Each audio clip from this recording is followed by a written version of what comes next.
KSL News Radio, Utah's news, traffic, and weather station. Good morning. KSL News Time is 9 o'clock. I'm Andy Farnsworth. Our top story this hour, 3 people are dead this morning, including an infant, after a shooting at the Westfest celebration in West Valley City. KSL News Radio's Alexandria Bonilla reports. It was around 9:20 last night when police at the festival say they saw some kind of fight break out between 2 groups. And when they approached them to break it up, a male pulled out a gun and started shooting at the other group. West Valley City Police spokeswoman Roxanne Vainuku says the male suspect is just 16 years old. We did have an officer who returned fire on the suspect who was firing his weapon. The officer did not strike the suspect, but the officers were able to very quickly take him into custody. Vainuku says they do not know if it is gang-related at this time. Alexandria Bonilla, KSL News Radio.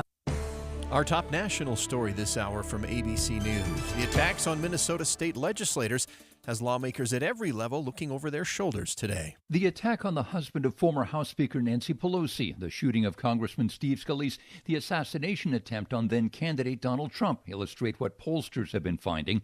A Public Religion Research Institute survey taken before the 2024 election showed that 18% of Americans agreed that, quote, true American patriots may have to resort to violence in order to save our country. ABC's Jim Ryan reporting. Your money at this moment, as bad as it was Friday. The Dow up today already, 1.25%, 471 points to 42,669. Coming up, we're going to hit 100 this week, maybe. KSL Weather's next. KSL News Time 9:01. A reminder about the simplest way to get updated for your day. Hit your KSL preset when you jump in the car, and we'll take care of the rest. Hear key news updates and traffic reports. Andy and Amanda from 5 to 9 in your car. KSL News Radio at 102.7 FM. Life can feel hard or overwhelming sometimes, but you don't have to face things alone. Getting help for yourself or someone you're worried about starts with a call or text to 988. Where you always have someone to talk to, someone to help you, and somewhere safe to go. 988 Utah is here for anyone experiencing mental health challenges or emotional distress. 988 Utah can even help you navigate how to support your struggling loved ones. Whether you're struggling with anxiety, depression, or suicidal thoughts, trained professionals are ready to listen and provide free, confidential support 24/7.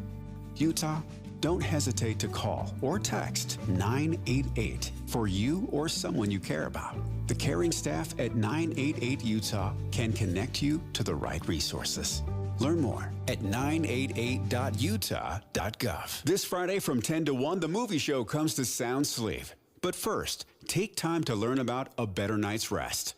Sound Sleep delivers oral appliance therapy that treats sleep apnea without the use of CPAP machines. They're professionally fit, warranted, and covered by most major medical insurance. End the days of a poor night's sleep. With offices from Clearfield to St. George, Sound Sleep will help. Call Sound Sleep at 801-716-8672 today. This is Christian Staples with Arctic Spas. It is time for our annual spring clearance sale at Arctic Spas. Tons of hot tubs, swim spas, all-weather pools, saunas, and cold tubs all on sale at up to $7,500 off. Yes, up to $7,500 off. Just in time for the summer fun to begin. Plus, we have a few models left over from last year, like an Arctic Spa Polaris, a 7-foot by 7-foot with 40 massaging jets, 2 pumps, ozone water purification, UV water purification, multicolored LED lights, and a waterfall, now discounted to $89.95. Swim spas starting out at $19,995. This brings a pool to your backyard all year long, but especially for the family fun this summer. Comfort and convenience is on sale with our automated saltwater system. Or save even more with almost new refurbished Arctic Spas from years past. Start out online at arcticspasutah.com to pick out your favorite spa. Then stop by one of our 3 Arctic Spa stores covering all of Utah: Salt Lake, American Fork, and St. George. Arctic Spas, the only spa built for Utah's harsh climate. Traffic and weather together on KSL News Radio, brought to you by Mountain America's Double Rewards Credit Card Promotion. Here's Michelle Rowe. Still very slow for drivers making their way southbound I-15 from just past the West Davis corridor, split down to about 400 north in Bountiful due to possibly debris in the road. Other than that, I-15 running at posted speeds across the Wasatch Front. Looking at some delays, though, for drivers eastbound I-80 approaching Silver Summit and then continuing to work on this crash. Northbound Van Gator Highway 3500 south. Whipple Service Champions, your cooling, heating, plumbing, drains, and electrical specialists. Whipple that away. I'm Michelle Rowe in the KSL Traffic Center. KSL weather today will be sunny in the morning, then becoming partly cloudy. Highs will be in the lower 90s. Right now, it is 72 degrees and sunny in Salt Lake City. I'm Andy Farnsworth from the KSL Common Spirit Health Studios. Listen online at kslnewsradio.com. We are Utah's news, traffic, and weather station. The all-new Inside Sources. Your inside access to the people and policies shaping Utah's future. Here are Greg Skordas and Holly Richardson on KSL News Radio. A really tragic weekend on so many levels, Holly. We know that in Minnesota, in fact, there's a court hearing going up right now. A gunman is accused of having shot and killed a state representative and her husband, wounded a state senator and his wife. The meantime, in Salt Lake City here, we had the No Kings March. We're learning more and more about a shooting there where a young 39-year-old man and father of two who was completely innocent and basically in the wrong place at the wrong time was killed. And then finally, Westfest, which was also this weekend, and you happened to attend part of Westfest, involved a shooting. A young 16-year-old male was involved in a fight with some others. He fired his weapon, and there are 3 people killed, including an infant, a woman, and another young man. I mean, just a tragic weekend, it's hard to even comprehend what we're talking about today. It is, and it's so sad. I was at the Westfest parade on Saturday morning, so the shooting was Sunday night. But look, this was just a community coming out for their festival that's been going on for a number of years, and when we did the parade, of course, lined with families and young kids. And I think the thing they love the most, right, is when you throw candy. They can collect candy. It's better than Halloween. You don't even have to knock on anybody's door. You just fill your bag. But the parade ended at Centennial Park, and then that's where the shooting occurred last night. Yeah, let's begin our team coverage with KSL News Radio, Alexandria Bonilla. The shooting reportedly happened after a fight broke out between 2 groups at the festival. Police say a 16-year-old boy in one of those groups pulled out a gun and started shooting at the opposite group.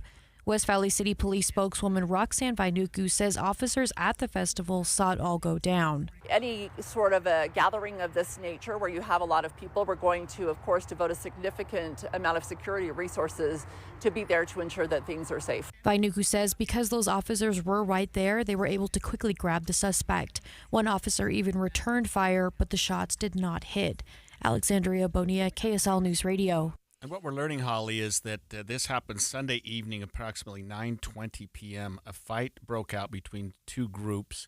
As a result of that, 5 people were injured, 5 people were shot. 3 of those people have passed away. I mean, and this was something right there at Centennial Park where you described the parade ended. Right, and they had all of these things set up for like the City Day Fair. So you had a Ferris wheel and some other rides and, of course, food trucks and all the things that you think about for a city celebration.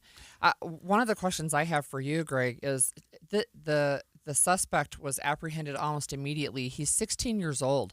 What does that look like from a legal perspective? Yeah, so immediately they will withhold his identity. When we talk about the shooting that occurred in perhaps Minnesota, they've identified that individual. He's in court today. They're talking about that. But this is a 16-year-old, and so they're treated a lot differently under Utah law, but not as differently as they would have been, say, 20, 30 years ago.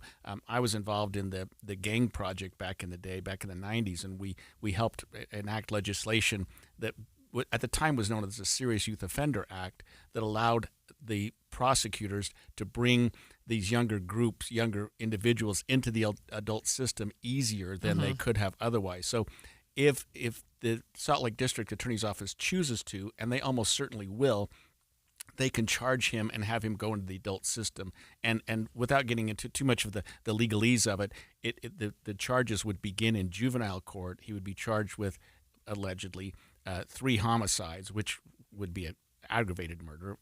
And the juvenile court judge would decide whether or not he should be brought into the adult system. But a triple homicide, you would expect, would. Now, having said that, if an adult committed a triple homicide in Utah, that would be an aggravated murder and would be eligible for the death penalty. Wow. We cannot execute 16, 17-year-olds or anyone under the age of 18 under our law. So he would absolutely not be eligible for the death penalty, but he could be eligible for a multiple homicide charge and theoretically be facing the rest of his life in the Utah State Penitentiary. Yeah, just a tragedy all around, right? I mean, what we know about the victims, there was an 18-year-old who was believed to be part of the fight, but a 41-year-old woman, as you mentioned, and then an 8-month-old infant who were, those two, the woman and the infant, were unconnected to the groups that were fighting. They were innocent bystanders. There was also a pregnant woman who was hurt trying to climb a fence to get away, and we don't know the extent of her injuries as well. But again, just a scary situation unfolding at Westfest. Yeah, and West Valley City Police are certainly on call for that. They're certainly working that up. The 16-year-old suspect does appear to be in custody right now. He'll be held in a juvenile facility until they decide what to do with him. They're looking at witnesses. And, of course, in a situation like this, Holly, what happens is the shooting starts, the fighting starts, and people run. Right. And police are trying to gather information from people who may not necessarily want to be involved in that. But police in West Valley are really encouraging people who have information about this, who may have cell phone footage of this, who saw something, to just come forward and contact the police department and say, here's what I saw, and here's what I was able to capture on my camera or camera phone or something like that. Right. I mean, in a situation like this, and Westfest is a celebration of West Valley City's beginning. It is the formation of that city. It happens every year. It's a fun event. I mean, you attended it. It had to be exciting and fun and again, a family event, right? Just like you said. And I think one of the things that struck me is the large multicultural presence in West Valley, and so they had a Polynesian presence, and they had a Hispanic presence, and just a whole lot of fun going on, as you mentioned. And then one of the things we know about this altercation is that it started as what seemed to be a verbal altercation, and police were already headed towards the scene because they could see the two groups starting to maybe shout at each other, but as they got there, this 16-year-old pulled out a gun and started firing. Yeah, and 3 people killed, 2 others injured. He's in custody. Police are looking at that right now and trying to decide what to charge him with, if anything. And of course, he's presumed innocent right now, but they seem to have focused in on this 16-year-old shooter. So there must be some eyewitness testimony, or maybe the officers themselves saw this and observed what happened. But we're going to talk about some of the other events that I talked about when we started this out, but the 41-year-old woman and the 8-month-old infant, obviously the infant, but even the woman had nothing to do with this. They were not involved. They weren't instigating. They weren't causing any problems, and they were both killed. Wrong place at the wrong time again. Right. And an 18-year-old who was believed to be part of the fight was also killed. A triple homicide in Utah, well, any state, would qualify for the most severe punishment you can imagine, including the death penalty if appropriate. But again, like I said, because he's a minor, we can't execute minors in, and even people will say, what about when he turns 18? Does it change? No, we look at the law and the age of the individual when the crime occurred, and that's what applies. So in this case, the district attorney's office will be looking at this case. They will. I mean, just knowing the history of cases like this and the severity of this case, when you have a triple homicide, they're going to make every effort they can, in my opinion and estimation, to bring him into the adult system eventually. But who knows? We don't know anything about him, whether he was scared, whether he was acting in some level of self-defense himself. That doesn't excuse some of the homicides that occurred, the innocent bystanders. But, he may have something that he's able to claim that would land in the way of some sort of self-defense. When we come back after the break, we're going to talk about another protest, well, a protest that occurred in Salt Lake City this weekend and really across the nation, and sort of break it down. But it was called the No Kings protest. One occurred in Salt Lake, and they occurred nationally. And as I understand it, of all the events that occurred nationally, one resulted in a homicide, and that was here in Salt Lake City. That's right. We're going to talk about that after the break. Your electric bill is going to be higher for summer, but not if you get new windows from Advanced Window Products. State-of-the-art double-pane windows and insulated frames, any style, any color, from a company that's been building them right here in Salt Lake City for 39 years. Not only are you buying local, but you're cutting out the middleman because they're the factory. You save 30, even 40% on your new windows, and you get a lifetime guarantee from a trusted local company. If there's a problem 5 years from now, they come right over and get things straight. And right now, you can save even more. If you call Advanced Windows for a quote, they'll give you an extra $2,500 off on 10 windows or more. Advanced Windows offers buy now, pay later. They have 60-month 0% financing. They always work out affordable payments, plus $2,500 off. So get your new windows for summer. Make the call now, 801-850-9100. That's 801-850-9100, or you can go to advancedwindows.com. This is the story of the one. As a safety manager at a manufacturing plant, he does everything he can to keep his coworkers safe. From finding ways to reduce risks to keeping safety supplies in stock. And for that, he relies on Grainger. Grainger offers a broad range of quality products and next-day delivery, so he can always play it safe. Call 1-800-GRAINGER, click Grainger.com, or just stop by. Grainger, for the ones who get it done. Get in the zone, AutoZone. Jane has 150,000 miles on her truck, and she's proud of that. Jane's secret? AutoZone, where friendly AutoZoners help her find the right parts. Jane's brother Josh only cares that his car starts and goes, but when it doesn't, he also goes to AutoZone, where friendly AutoZoners help with free services. No hassles, just help. Everything you need, nothing you don't. Get in the zone, AutoZone. Restrictions apply. Looking for reliable home services you can actually count on? I've got just the team for you. Mountain Home Services. They've been serving Utah since 1954 with honest, upfront pricing and zero hidden fees.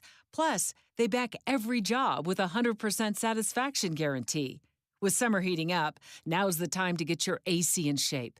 Mountain Home Services delivers fast, expert air conditioning service to keep your home cool and comfortable. And don't forget, they also handle electrical and plumbing work with the same trusted care. And here's the best part. KSL listeners get exclusive limited-time specials, but you have to call and ask. These deals won't last, so don't miss your chance to save. Call 801-543-2222 today and tell them KSL sent you. That's 801-543-2222, or visit mountainhomeservices.com. Get the service you need and the deal you deserve. The Management Minute is a service of the MBA program in the John M. Huntsman School of Business at Utah State University. I'm Professor Scott Hammond. The best class I ever taught was a complete accident. It was in the spring and the classroom was scheduled to be painted, you know, that ugly beige color. So we decided just once to meet in a pavilion in a park with the mountains on one side and a stream on the other. My 90-minute class stretched into 3 hours, not because of me, but because the class wanted to go deeper and further in our discussion. We held the next class in the same place. I used the same syllabus and readings from previous classes, but our natural setting triggered deeper inquiry that continued over the 7-week spring term. Think of all the poetry, innovation, and even spiritual insights that began in nature, where there are no slides, videos, or beige walls to confine your thinking. Then consider nature for your next team meeting. Learn more about learning in an MBA program from Utah State. Go to utahstatemba.com. I'm Scott Hammond. Hope to see you in one of our classes. When it comes to vaping, the truth can get clouded. So let's make it clear. Vaping is not safe for kids, teens, or young adults. It's just not. Because vaping can put microscopic particles into your lungs. And dangerous things like metals and volatile organic compounds into your body. And nicotine, the same highly addictive substance found in regular cigarettes. Nicotine can harm a person's brain development through their mid-20s. affecting learning, memory, attention, and impulse control, and priming the brain for other addictions. Vaping products also come in kid-friendly flavors that can make them appealing to youth. And many kids also use other drugs, like marijuana, in vaping devices. With appealing flavors, high nicotine levels, and lots of promotion on social media, many kids think vaping is harmless, but it's not. So talk to your kids about the risks of vaping, because when you talk, they hear you. For more information, visit underagedrinking.samhsa.gov. The new Inside Sources. When we left Friday afternoon, we were talking about a couple of things that were going on this weekend simultaneously. There was a military parade in Washington, D.C., and there were also some expected, what they called No Kings protests, Holly, all throughout the entire country that were scheduled for that same time. Yeah, that's right. And what we're seeing from across the country is there were estimates are between 5 and 6 million people showed up at these protests, some of them as large as 60,000, 100,000 people. In Utah, we had 11 scheduled protests across the state, including in some little tiny towns like Price, Utah, and Moab. But in Salt Lake City, where I think the main protest was, we had 10,000 people who were protesting peacefully until about 8 o'clock at night on Saturday night, when there were some shots fired, and we actually have some audio of a video from one of the observers who was there as the initial suspect was taken down by police. What do we do? Let's go. We actually have the man who took that audio joining us this morning, Ben Behanan, who was standing nearby when police apprehended the suspect at the protest. Ben, thank you for joining us this morning. Yeah, you're welcome. Happy to be here. And walk our listeners through just the moments leading up to this and what you personally observed and where you were. Yeah. So the whole thing took place on the corner of First South and Second East, where, or at least what I saw of it, and the audio that was recorded there. I went to the protest and worked at Pioneer Park, and then worked my way with the crowd. I was on an electric skateboard, one wheel, and so I was kind of saw a lot of what was going on and was kind of going back and forth and checking everything out. And then I ran into some friends on the corner there and began talking. And after just a couple of minutes, there were just a rush of people coming from the south on 200 East, and were running past us, dropping their signs, fright and fear in their faces as they ran past us. Some of them ducked into the alcove where I was standing. This building had a bit of an alcove there. And there were probably about 40 people or so that had kind of taken shelter there. And a man and his wife, Sam Hernandez and his wife, came up, and I began talking with them. They looked flustered, and as Sam was talking to me, he looked over my shoulder and saw a guy with a backpack that had taken shelter in the same alcove and was kind of blending in with the rest of them. He said, "That's the guy I saw with a gun." And he went up to him and grabbed his backpack and said, "You're the shooter," and grabs his backpack and pulls it away from him. And the police, Sam immediately yelled to the police that had gathered close by, and they tackled this guy and handcuffed him. He's, bleeding from his finger, bleeding from his side. And the backpack's pulled away, and a gun stock is coming out of his backpack. And, then everybody's scattering as the police take control of the situation. Grateful that they were there. So grateful for Sam Hernandez. Yeah, so let me ask you this question, Ben. You had the presence of mind to be recording, actually, where this man who's been identified as 24-year-old Arturo Gamboa, as he was arrested, and I noticed in your video that the police actually pull a handgun out of his pocket and kind of kick it away as they've got him on the ground. I mean, what gave you the presence of mind to record during a time of high stress, maybe? I actually had my phone in my hand already. I had just taken a video of those that were fleeing the situation, and so it's just a matter of turning it around. I don't believe it was a handgun that they pushed away. He had things in his pocket, but in that video it may have looked like a handgun. I don't believe it was. I think it was just some regular stuff people carry in pockets, and Arturo, I of course never met him before he was hauled off, but there was actually a look of fear on his face, like, oh my gosh, what have I gotten myself into? That's kind of what I read on his face, and a frightening situation for sure.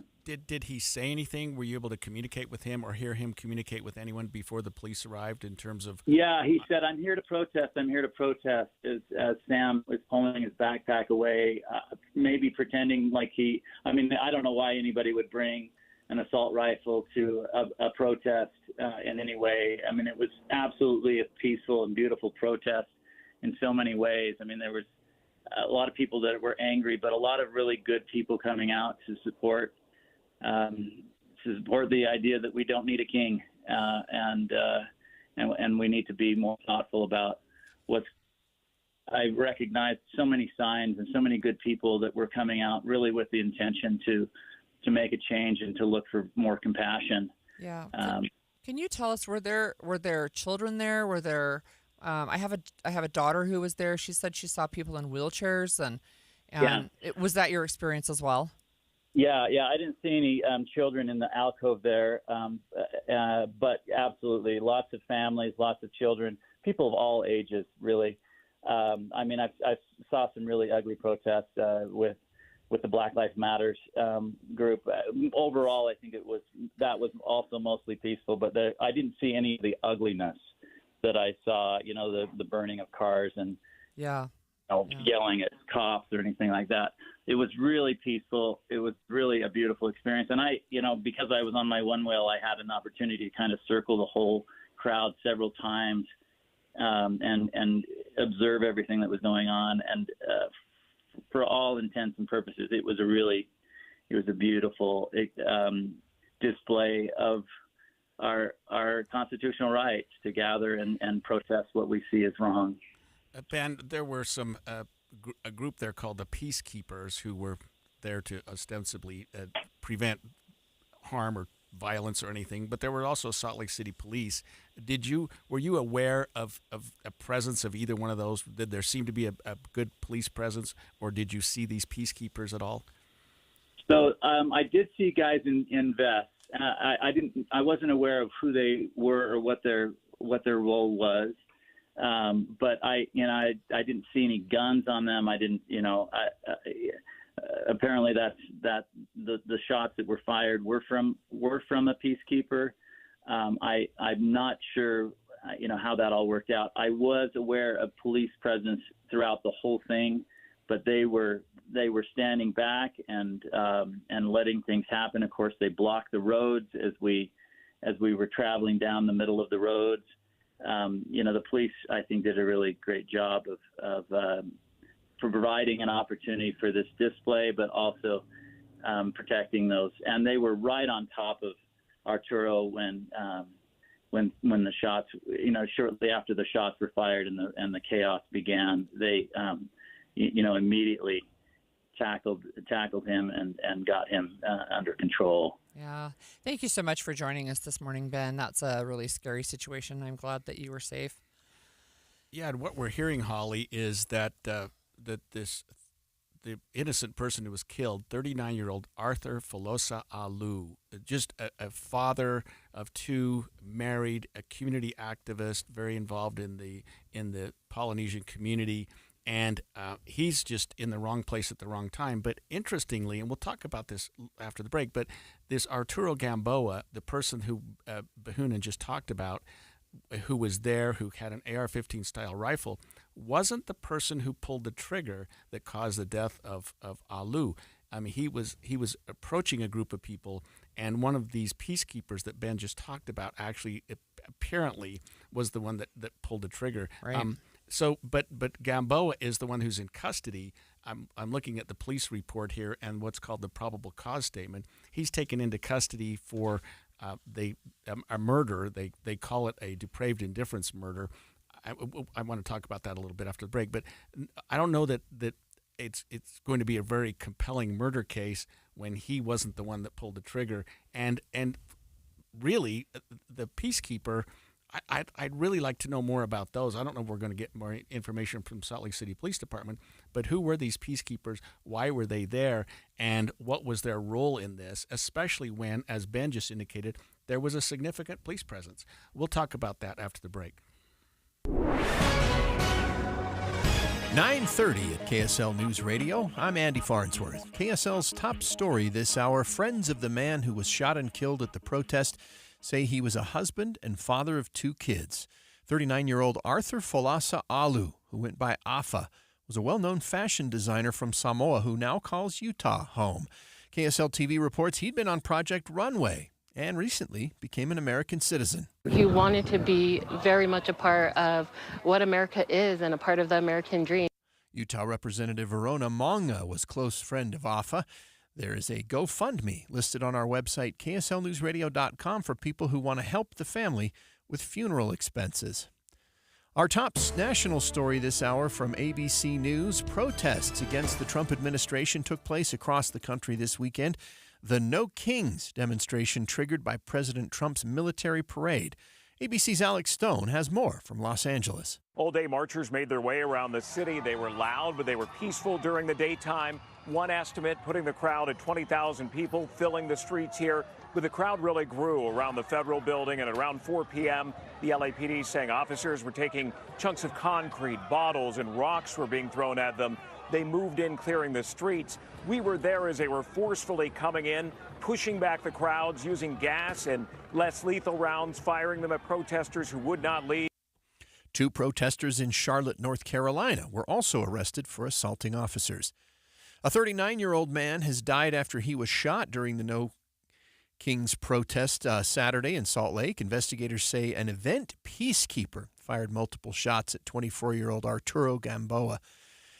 Witnesses say he was wearing a gas mask and all black clothes and claim he pulled out an AR-15 style rifle. One of the individuals fired 3 rounds, striking Gamboa and tragically striking the man who later died. Salt Lake City Police Chief Brian Redd says the man in his 30s was an innocent bystander, died at the hospital. 2 peacekeepers were detained and questioned by police. Gamboa was arrested and booked into jail on suspicion of murder. Your money at this moment, the Dow up 389 points to 42,587. Coming up, we've got emergency traffic to tell you about. Traffic and weather together is next. KSL News Time 9:32.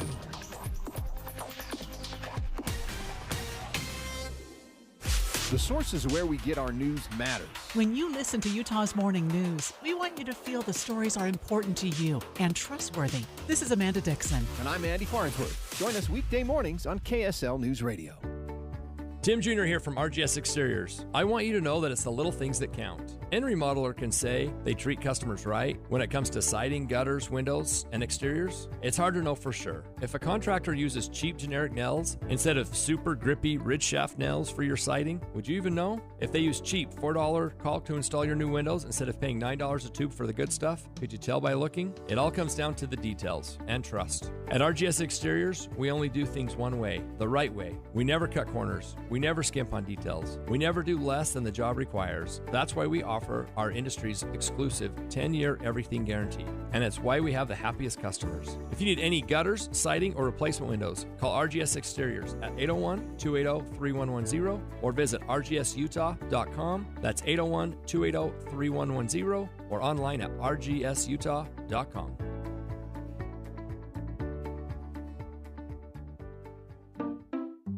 Saving for retirement was tough enough for us. Yes, and navigating markets can be challenging at times. I understand.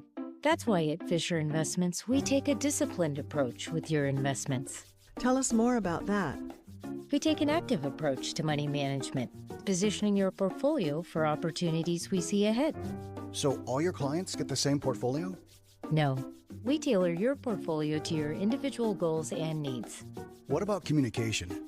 We don't like being left in the dark. We check in regularly to keep you informed on the markets and your portfolio. Which means you'll help us stay on track. Yes, our goal is your comfortable retirement. And as a fiduciary, we always put your interests first, because we do better when you do better. At Fisher Investments, we're clearly different. Learn more at FisherInvestments.com. Investing in securities involves the risk of loss. Hi, this is Doug Wright. You know how much I love to talk about finding all of the treasures and the adventure of shopping at NPS. And of course, the day-to-day shopping needs, they are there too. But at this time of year, in the summertime, there are so many reasons for you to shop at NPS. First of all, just whatever you need on a daily basis. But then, when you look at the summertime fun things coming up, things that are perfect for the kids. Last time I was there, I really took a meander through the gardening area outdoors. You cannot believe some of the incredible values that await you for summertime at NPS. And of course, they have 4 great stores. The Anchor store right there, 1600 South Empire Road, and right across the street, the industrial area, there's a great NPS store in Layton and one in Orem. It's time for you to really save 20 to 70% and even more when they have specials at NPS. Time for a check of emergency traffic on KSL News Radio, brought to you by Mountain America's Double Rewards credit card promotion. Here's Michelle Rowe. We have a serious crash, Andy. This is southbound I-15. The delays are going to start right about Glover's Lane. You're going to be blocked over to only the fast and HOV lane right about 1400 North. Again, we have a serious accident. Prior to that, you're seeing delays right around Burton Lane as you're headed southbound I-15. Other than that, I-15 pretty quiet. Delays eastbound I-80 approaching Silver Summit. I'm Michelle Rowe in the KSL Traffic Center. KSL weather today will be sunny in the morning, then partly cloudy in the afternoon. Highs in the lower 90s, maybe topping out at about 93 degrees. Right now, it is 77 degrees and partly cloudy, and it's Salt Lake City. I'm Andy Farnsworth from the KSL Common Spirit Health Studios. Listen online at kslnewsradio.com. We're Utah's news, traffic, and weather station. So, Greg, we've been talking about and expanded Inside Sources. Inside Sources. Yes, we have. We've been talking about the No Kings protest that happened across the nation, but right here in Salt Lake City. And tragically, we had an innocent bystander who was shot on Saturday night. He has passed away, and we had the opportunity to speak in the last segment with Ben, who took some video of what happened as the person who was arrested, it was Arturo Gamboa, was taken down and arrested by police. But we also had an opportunity this morning to talk with Sam Hernandez, who was the man who grabbed the backpack right off of the shoulder of Gamboa. We see a group of people and we're yelling, no, the shooter's that way. And that's when I first saw the guy with the gun. And I went and, I was telling him to run, and I look down and I see the butt stock of a rifle, like it's folded back. And I ask him, I said, what are you doing? And he's like, I came to protest. And right at that moment, a wave of police officers came our way telling us to run, back. So we all just hid. I don't know. I didn't hide with him or anything. It was just me and my wife trying to take cover. I don't know where he went. Looking at the video, I guess we were all sort of there with other people as well. So then we're taking cover in between the cars there, and we finally get clearance from the cops. Head north.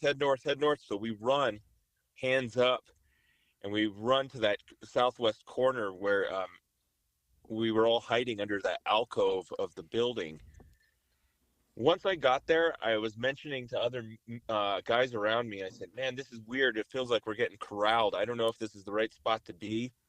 We just felt trapped. And as I was talking about, I look back, and the man with the gun sitting crouched in front of this crowd. And I tell the guys, I say, this guy doesn't look right. Like I saw a gun in his bag. So, and they're like, are you sure? My wife's right there. She's like, what are we going to do? And I said, I didn't really think about it. I just went over there and I said, hey, what was that gun in your bag, man? And he's like, he just looks at me, and I grab the bag. I just grab it. He goes for it, and I just grab it, and I hold it up, and I start walking out towards the sidewalk because I didn't want to get shot or anything myself or mistaken as the guy. I just hold it up, and I start saying, rifle, this is a rifle in here. And when I grabbed the bag, I did see the barrel end of the gun. Grab it. I yell out for the police. The police come right away, swarm him, take him down. You have to imagine that Salt Lake police are grateful, but also saying, don't do this at home. I mean, right. you see somebody, and it's a tough situation. There's obviously been some sort of shooting. There's some chaos in the crowd. People are wondering what's going on. The police are directing them, and Sam sort of describes different directions at different times. He does see a man. He sees a man with a gun. He grabs the gun. He also explained a little bit more about his thinking behind grabbing the bag from a man and what led up to it. I wasn't sure if he was like holding that for like protection, because when he first saw me, he said, I came for the protest, bro. And I'm like, he sort of looked like, I didn't know what side he was on, and I'm like, what's going on, man? And when I saw that gun again, I said, we're not doing this. I said, no, we're not about this. Like, we don't want the guns, because then more gunfire will happen. So I just pulled the dad move, and I said, man, I'm taking this from you. And I didn't even really say that. I just, in my head, I'm like, boom. And I just walked off. And then right when I got a good clearance away, I started screaming, because I saw more of the gun. I said, there, I got a gun here. This is a rifle. And it freaked me out. I didn't really think about it. I just grabbed it from him. Like I said, as the dad in me, I got 4 brothers too. It's sort of like, what would my brothers do? I just grabbed it and like tried to keep people safe. And I think Sam is a hero, and he just told us he pulled a dad move. And, is that instinctual or what, right? You want to protect the people around you, and that's exactly what he did by grabbing this bag with the assault rifle in it. Yeah, and he took the bag and the gun from a man named Arturo Gamboa, who was taken by police into custody on homicide charges. But as it turns out, he may not have been the person who actually... Well, he isn't the person who pulled the trigger that caused the death of Alu, and we'll talk about that a little bit more. But you mentioned that Sam sort of pulled a dad move. He explained a little bit more about what the environment was like at that moment. It was just a real fast-paced. I mean, we didn't want to be in that situation. We had 3 children that we left home because of the worry that this could have went, violent like it did. And we spoke to the officer and just got out of there as fast as we could, because I wasn't sure if there was more shooters. We walked all the way back to 9th South, me and my wife, and we were scared the whole time. But yeah, just a real tragic situation.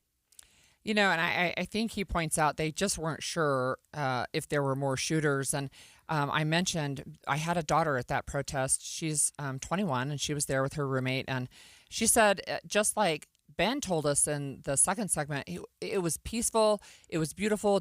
She did see a lot of families with children. She saw people in wheelchairs. And then she was close enough that they heard the shots, and they heard 3 shots. They thought it was fireworks at first, and they looked up. There was nothing in the sky.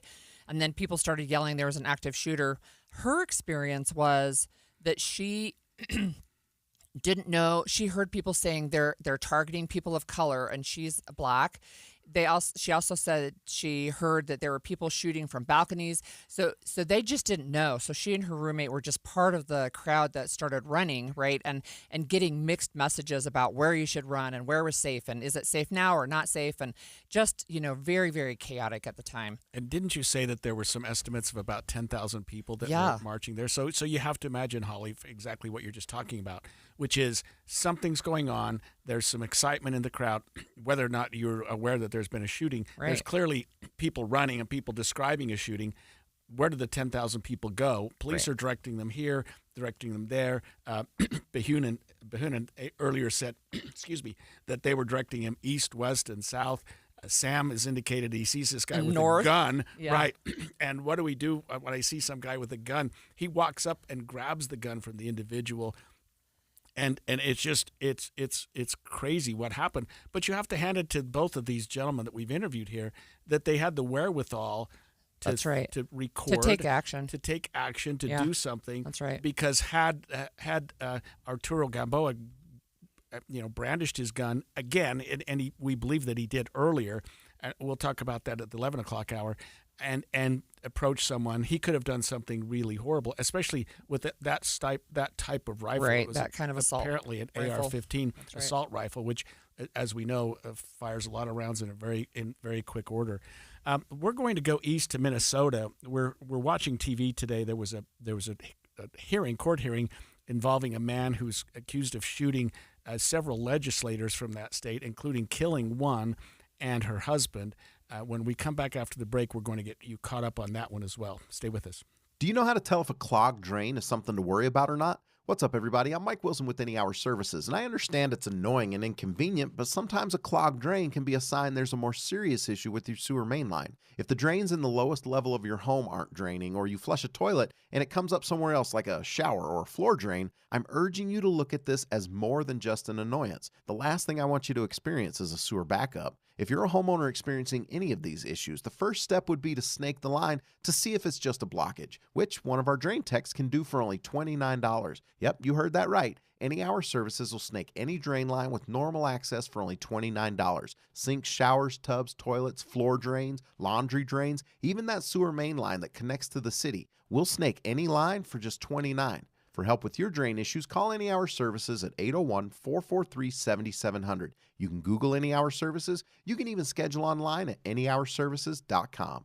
No one helps more homeowners than Any Hour Services. I'm back to doing what I love and more, thanks to the Good Feet store. Are you struggling with pain in your feet, ankles, knees, hips, or lower back? At the Good Feet store, we recommend having high-quality support in all of your shoes. Our personalized arch support system has helped countless people find relief, like Karen. Here is her Good Feet story.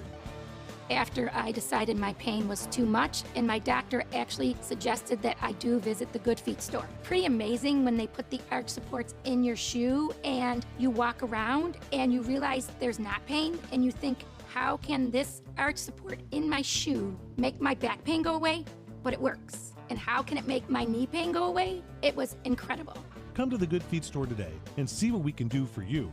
Good Feet arch supports are in stock and available in over 300 different styles and sizes. Thanks to the Good Feet store. Stop in today at the Good Feet store. This is the story of the one. As a lineman, he does whatever it takes to keep the power on in his community. And he wants a partner like Grainger who does the same. Grainger offers the professional-grade products he needs, from voltage detectors to harnesses to hard hats, plus fast, dependable delivery, so he can rise to every challenge. Call 1-800-GRAINGER, click Grainger.com, or just stop by. Grainger, for the ones who get it done. Ready to order? Yes. We're earning unlimited 3% cash back on dining and entertainment with the Capital One Saver Card, so let's just get one of everything. Everything? Fire everything. The Capital One Saver Card is at table 27, and they're earning unlimited 3% cash back. Yes, Chef! This is so nice. Had a feeling you'd want 3% cash back on dessert. Ooh, tiramisu. Earn unlimited 3% cash back on dining and entertainment with the Capital One Saver Card. Capital One, what's in your wallet? Terms apply. See CapitalOne.com for details. Are you living with dry AMD?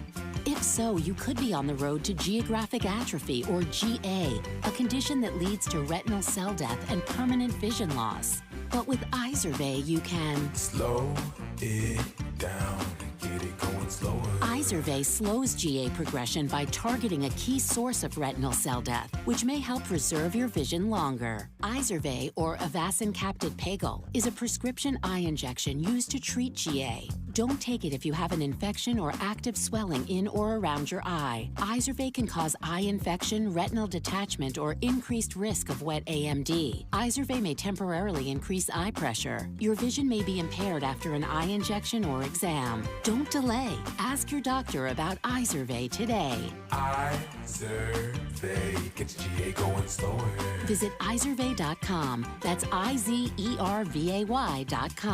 Paid for by Astellas Pharma. I'm Andrew Saul, Commissioner of Social Security. I'm here to warn you about telephone scammers pretending to be government employees. Some of these scammers may say threatening things like you will be arrested if you don't make payments or provide personal information. Do not fall for these tricks. These calls are not from us. Real Social Security employees will never threaten you for information or money. If you receive a call like this, hang up. Never give the caller your personal information, like your Social Security number or bank account, or send money in any form, cash, gift cards, wire transfers, or prepaid debit cards. Report the call to our law enforcement arm, the Office of the Inspector General, at oig.ssa.gov. Share this information with your friends and family. Common Spirit Health. Hospitals, clinics, and caregivers all connected to advance healthcare in Colorado, Kansas, and Utah. Healthcare with human kindness is here. Hello, human kindness. Inside Sources. Inside Sources.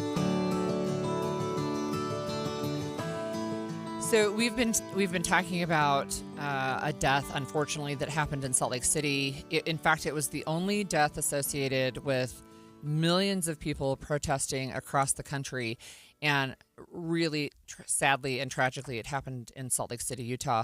But on Saturday morning in Minnesota, news broke that there had been politically motivated shootings that resulted in the death of a Minnesota representative and her husband, and then the wounding of a Minnesota senator and his wife. And what we learned on Saturday, and what we're continuing to learn, is that the person who has now been arrested, and we'll hear about that in just a second, but the person who's been arrested showed up at their door dressed as a police officer, banging on the door in the middle of the night, and in the background, his car was a black vehicle with red and white flashing lights. And so he looks like he's a legitimate police officer, right, coming to their home. And instead, what police found when they found the cars, he had a manifesto with 70 names in there of people on his targeted list, including the governor of the state, people who were pro-choice in the state. And of course, there was a lot of speculation online immediately, but what we know is this is part of, I think, a broader conversation about political violence that has really been spreading across the country. But as we mentioned, the authorities, after a very intense 2-day manhunt, have captured Vance Bolter, who is the man accused of shooting 2 Minnesota lawmakers. Court records show a child of 2 of the victims, State Senator John Hoffman and his wife, Yvette, called police to report a shooting at their home around 2 a.m. Saturday. Police were then proactively dispatched to the home of former Minnesota House Speaker Melissa Hortman. That's where they encountered the masked suspect fleeing the scene after fatally shooting Hortman and her husband. Yeah, and I was wondering when I was hearing the facts of the case why anyone would open the door at 2 a.m. on a Saturday morning, but you just described it to me very well. He's in what looks to be a police uniform. Yeah. He's got a car in the driveway with flashing lights on it. That's right. I'm sure that the residents there, especially their legislators, their lawmakers, they probably think, hey, there's something going on. Police need to warn me about something. Right. And just the opposite is occurring. Right. And the police did get to the second house about the time he was there, but they were just a minute late. And then there was apparently a gunfight, and he got away for some time, but he's now been apprehended, and Yeah. we're seeing on TV that he actually had court hearing this morning, it looks like. Yeah, I mean, as additional details have come out over the weekend, I mean, the police officers did get there. They went proactively. They saw him as he actually fired a fatal shot into the house, but they exchanged fire with him, and he was able to escape but left his car behind, which is how they found the manifesto and were able to identify him. But again, one of the other, like, pile on, the legislator who was killed and her husband have a couple of children. They also had a service animal, and that animal was wounded by the gunman and had to be euthanized yesterday. So they've lost their parents, they lost the animal that was important to their family, and this man was on a rampage, or at least was hoping to go on a rampage and take out a whole lot of people. Yeah, and he was on the loose for some time. ABC, as Jim Ryan indicate, that he had been arrested last night. The 57-year-old still had the weapon he's thought to have used to kill State Representative Melissa Hortman and her husband and to wound State Senator John Hoffman and his wife. But Vance Bolter surrendered peacefully when he was found near his farm west of the Twin Cities. Multiple agencies were there as FBI laid hands on it and Minnesota State Patrol put the handcuffs on. Minnesota Governor Tim Walz says it was the biggest manhunt in his state's history. Jim Ryan, ABC News.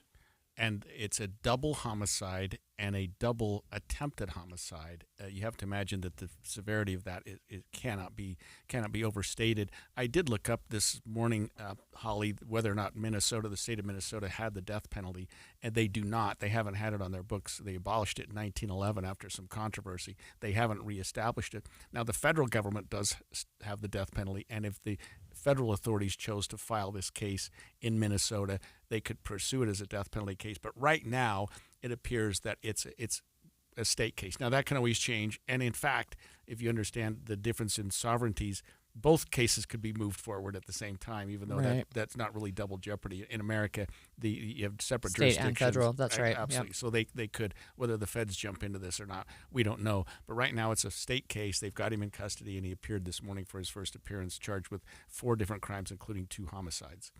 Yeah, his roommate actually talked with police over the weekend and said he was a very patriotic, ordained minister. He preached pro-life sermons.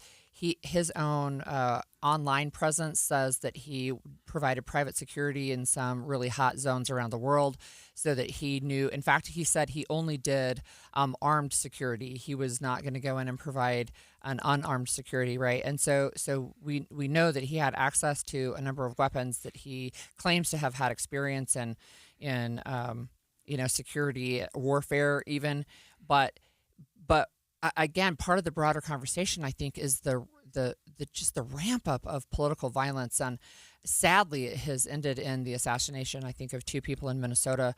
But we see that increase even in Utah, right?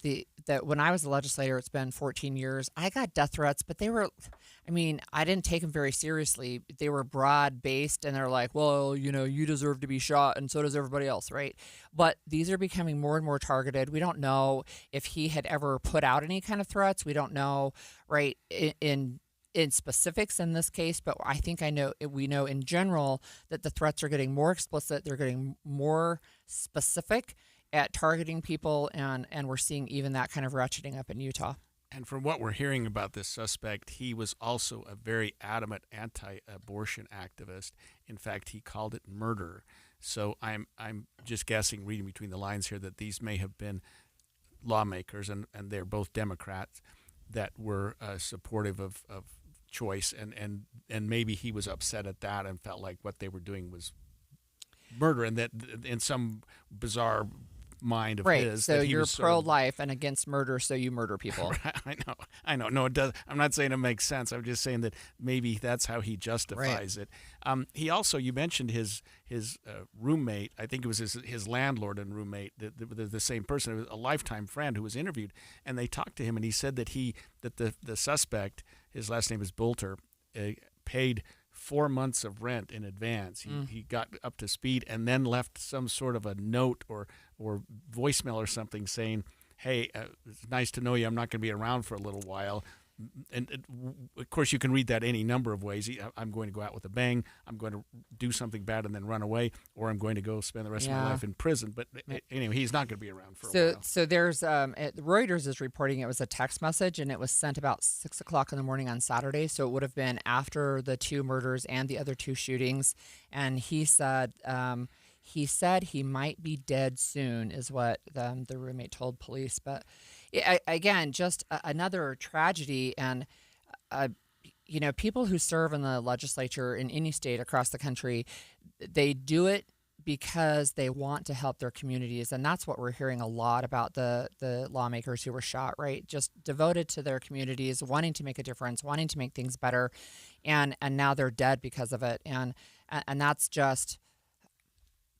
Man, we have to figure out how to turn the heat down in this country. We just have to figure out how to do that. Yeah, and you mentioned that he had a manifesto or something, but he actually named 70 names. But you're right, Holly. This is something that occurs far too often, and far more often than it would have, say, 20 or 30 years ago. Right. I mean, the political rhetoric in our country, from all angles, I'm not blaming, conservatives or liberals by any means, has gotten to the point where something like this, a person can actually sit down and look at themselves in the mirror and justify going out and shooting 4 people and causing 2 deaths. I mean, that to me tells you how far the political rhetoric has gone, that people sort of convince themselves through politics that some act of violence is actually justified. Yeah, and we have efforts in the state of Utah, but across the country to disagree better, and many of these kind of efforts. Yeah. We'll have more when we come back.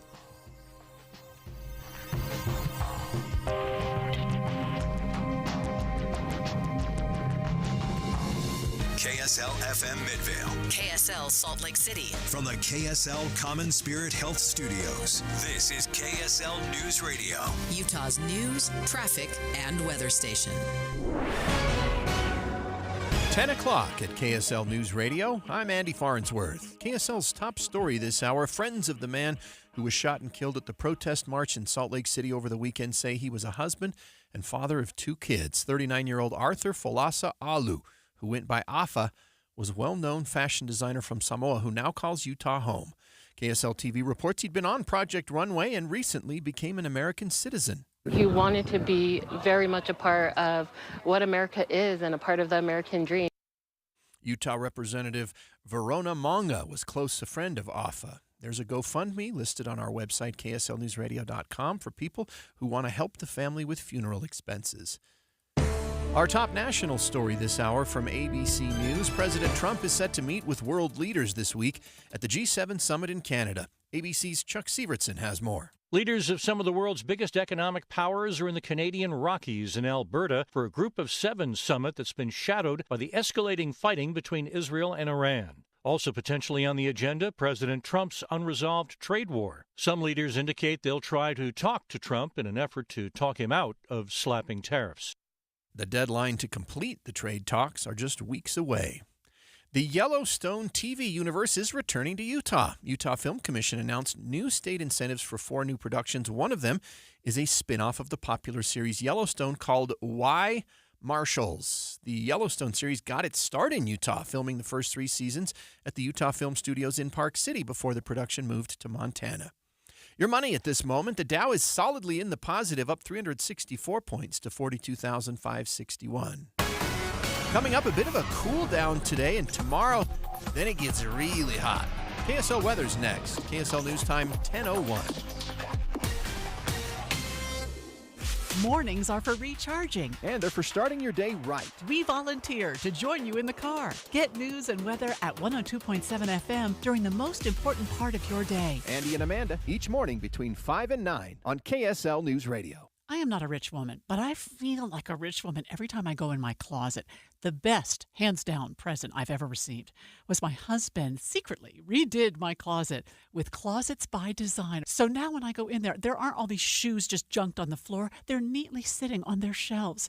And my necklaces are hanging on their individual hooks, and earrings are in their little squares in this soft drawer that pulls out. It's just gorgeous. In fact, he saw how much I loved it. He had Closets by Design redo the garage. So now all the stuff, the tools, the toys, the junk is all in cabinets. When you open our garage door, you see cars. That's it. It's amazing. The things that Closets by Design can do, and it's going to save you money right now because you get up to 40% off plus an additional 15% off with 18-month financing. You can do so much with your closet, much more than you realize, with this wonderful Utah company, Closets by Design. Find out more at 1-800-BY-DESIGN or closetsbydesign.com. Behold, 'tis I, Queen Trustworth, sentinel for seniors amongst the Knights of Scamelot, here to give thee warning. Scams and fraud are on the rise in Utah, and seniors are especially under siege. Be wary of unsolicited texts, phone calls, and salespeople asking for personal or financial information, and never send money to someone thou hast only met online. If thou hast doubts, talk to someone thou trusteth and get educated at scams.utah.gov. For nearly 70 years, Les Olson IT has been the trusted name for businesses. From state-of-the-art printers and copiers to managed IT services, we have the solutions you need to stay ahead in today's world. And now Les Olson IT is trusted and licensed in Utah for security systems, for technology that helps you work smarter. Les Olson IT, providing solutions that empower your business. Les Olson IT. Get in the zone, AutoZone. Jane has 150,000 miles on her truck, and she's proud of that. Jane's secret? AutoZone, where friendly AutoZoners help her find the right parts. Jane's brother Josh only cares that his car starts and goes, but when it doesn't, he also goes to AutoZone, where friendly AutoZoners help with free services. No hassles, just help. Everything you need, nothing you don't. Get in the zone, AutoZone. Restrictions apply. This is the story of the one. As a lineman, he does whatever it takes to keep the power on in his community. And he wants a partner like Grainger who does the same. Grainger offers the professional-grade products he needs, from voltage detectors to harnesses to hard hats, plus fast, dependable delivery, so he can rise to every challenge. Call 1-800-GRAINGER, click Grainger.com, or just stop by. Grainger, for the ones who get it done. Emergency traffic brought to you by Mountain America's Double Rewards credit card promotion. Here's Michelle Rowe. Looking at delays, Andy, southbound I-15 due to a serious crash involving a semi and at least one vehicle. The two right lanes are blocked. This is as you're approaching 400 north in Bountiful. Traffic's backed up to the Farmington split at this point, so you've got miles of delays. Prior to that, you have some slowing there as well. This is starting right about Burton Lane, headed down to Shepherd Lane. Once you get past those delays, though, you're looking at good speeds on I-15 going into town, either from north or from the south, headed up into Salt Lake. Fill your bucket list in Box Elder County. History, recreation, and wildlife, and excellent dining and shopping await you. Learn more at visitboxeldercounty.com. I'm Michelle Rowe in the KSL Traffic Center. KSL weather now, breezy and 93 degrees today in Salt Lake City. Tomorrow we only get into the upper 80s, but then the heat returns and we should be over the 100-degree mark for the first time this year on Thursday. Right now, it's 79 degrees and cloudy in Salt Lake City. I'm Andy Farnsworth from the KSL Common Spirit Health Studios. Listen online at kslnewsradio.com. We're Utah's news, traffic, and weather station. The all-new Inside Sources. Your inside access to the people and policies shaping Utah's future. Here are Greg Skordas and Holly Richardson on KSL News Radio. So, Greg, in addition to doing the show with you in the mornings, I am also a columnist with the Deseret News and the editor of Utah Policy. And we're actually celebrating a huge milestone with the Deseret News. It's 175 years old. I know that's hard to imagine. It I don't even is. know what they were doing 175 years ago. Well, I thought they I was had one of just the... come to the valley, right? Yeah, right. Yeah, I would think so. So we're super pleased to have in studio with us Sarah Weaver, who's the editor of the Deseret News. Welcome, Sarah. Thank you so much for having me. I'm really excited to have you here. So, Sarah, if I can share this personal milestone, your personal milestone, you've been with the Deseret News for 30 years and are the first female editor of the Deseret News. And I'd like you to talk with us about the history. 175 years is a really big thing. Well, this is a really exciting anniversary for me. I love the Deseret News. I love the Deseret News brand. I have spent my career, 30 years this month, working for this publication. And yesterday, we had a huge landmark. Happy birthday to us. That's right. 175 years of publishing. And this is something that I love is part of the Deseret News legacy. The settlers came to the valley in 1847. And one of the first things Brigham Young did was send W.W. Phelps back east to Philadelphia to procure a printing press. And they took a covered wagon and oxen, and they hauled that press back across the plains because information and making sure that people had information meant something to them. And that's a legacy that we carry on today. It means something to us that people have the information they need to make good decisions. And Sarah, remember as a child my parents taking the Deseret News, and when I became an adult, I started subscribing to it myself. It came in the afternoon. I would get home from work, and it was always sitting in my driveway, and I would read it. And then, of course, the Sunday behemoth edition. Right. I guess it's just me because I've been around a bit, but I really miss the newspaper. I really miss reading that. Those days, I suppose, are gone forever. We read Deseret News online, and which is great. It's wonderful, and you can get up to speed all the time. But a lot of us just really miss that print. And I'm glad that you've been around for 30 years. You don't look like it, but you can probably remember those days too. Oh, I used to love getting up in the morning and running outside barefoot to get a newspaper, and you'd get some of the ink on your hands. Yeah, right. And there is something very special about that. My family was a 2-newspaper family, and we actually had to read something from the Deseret News before dinner so that we could all talk about the news of the day over the dinner table. And so this paper has this really important legacy that has changed over time. So as you mentioned, in the year 2020, at the very end, so on January 31st, we stopped publishing a daily print newspaper. And at the time, I thought, this is horrible. This is sort of a sad day. And what I realized in coming months was what an amazing opportunity. At its height, the Deseret News was distributed, and think about how it was distributed. You know, it would come off the presses, it would be sent to a distribution point, people would pick it up, kids and later adults would put it on their bike and throw it on someone's porch. So it was kind of hard to get the news to people in this form. But at our height, we were reaching just over 200,000 people each day. And now the Deseret News reaches tens of millions of unique users every single month. And so we have had months with over 25 million unique users.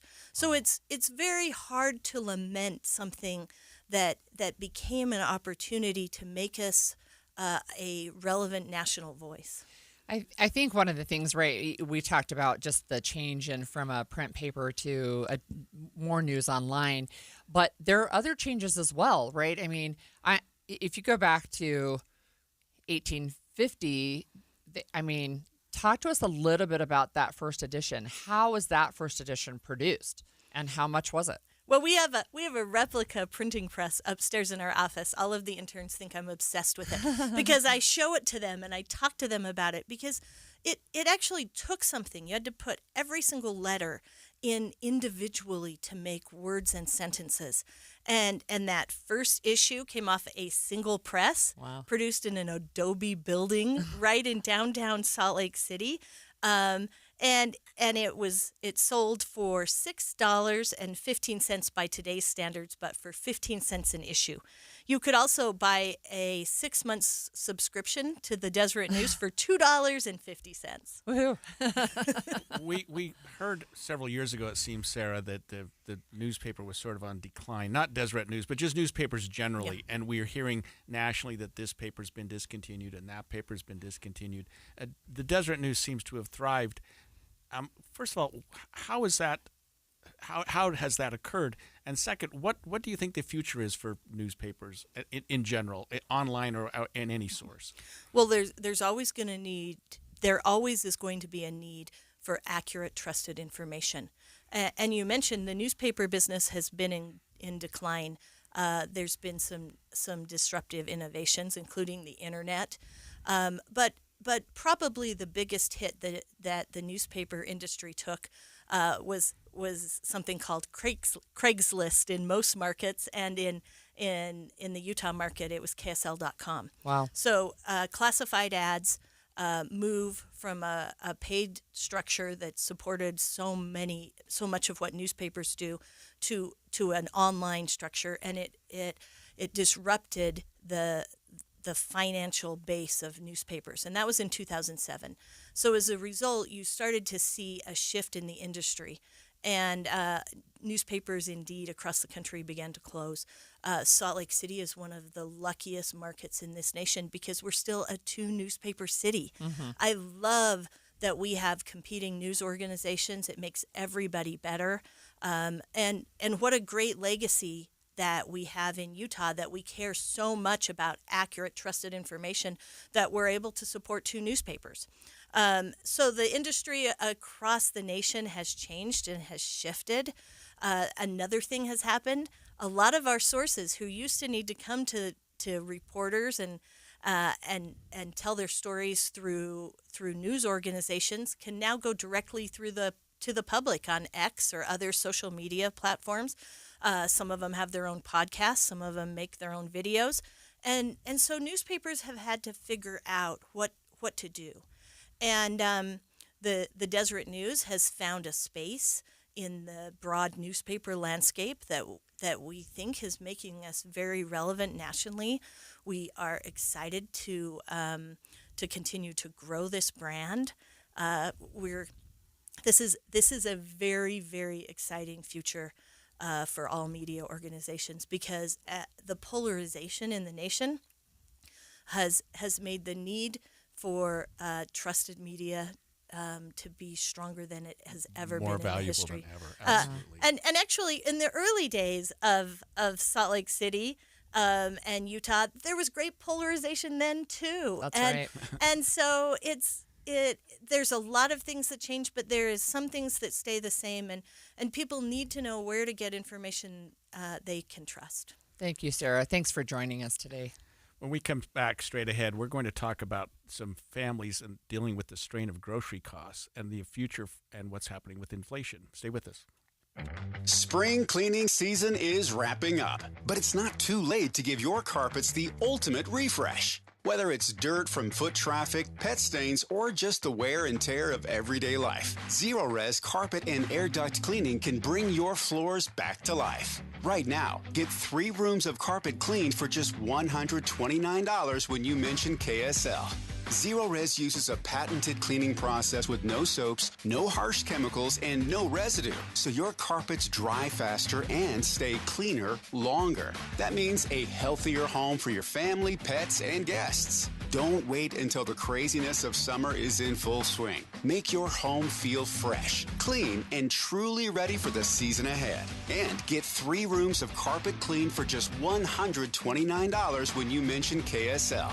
Call Zero-Res or schedule online at zerores.com to get your home cleaned the right way. Zerores.com. I'm Maria Chaleos, and I'm here with Angela and Jeff. They are also clients of Salt Lake City Fat Loss. You guys look great. Thanks. We're glad to be here. Tell me how much weight you've lost and how long it took. 36 pounds in the 60-day reduction phase, and I've lost an additional 6 pounds on maintenance. So 42 pounds total so far. And I've lost 59 so far. Tell me what changed about your health with Salt Lake City Fat Loss. I immediately started sleeping better. I also quit craving things late at night that I knew were sabotaging my diet. I don't have to take a deep breath to tie my shoes anymore, and I can actually stand up after I've been kneeling on the floor without feeling like I was going to pass out. What would you tell someone who is like you and is thinking about losing weight with Salt Lake City Fat Loss? Don't wait another day. This plan will change your life. Learn the secret of losing up to 1 pound of unhealthy fat per day and start your own success story at slcfatloss.com, slcfatloss.com. Results may vary. Patrick was way behind on his IRS taxes. I was in way over my head. The total amount ended up being somewhere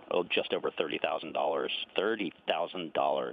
Then the IRS came to collect. Started getting letter after letter. A lien had been filed against me. They were going to basically hang me completely out to dry. He had to do something. That's when I reached out to Optima Tax Relief. Patrick's life quickly got a lot easier. It was very easy, pretty much hands off. They picked up the ball and ran with it. And how'd it go? I couldn't believe it. I had to ask 2 or 3 times. I saved an incredible amount of money. How does Patrick feel about Optima? Couldn't be happier. They definitely helped me. Optima Tax Relief, the best place to call. They're the best in the business. Do what Patrick did and call Optima Tax Relief for a free consultation. Call 800-343-6460. 800-343-6460. 800-343-6460.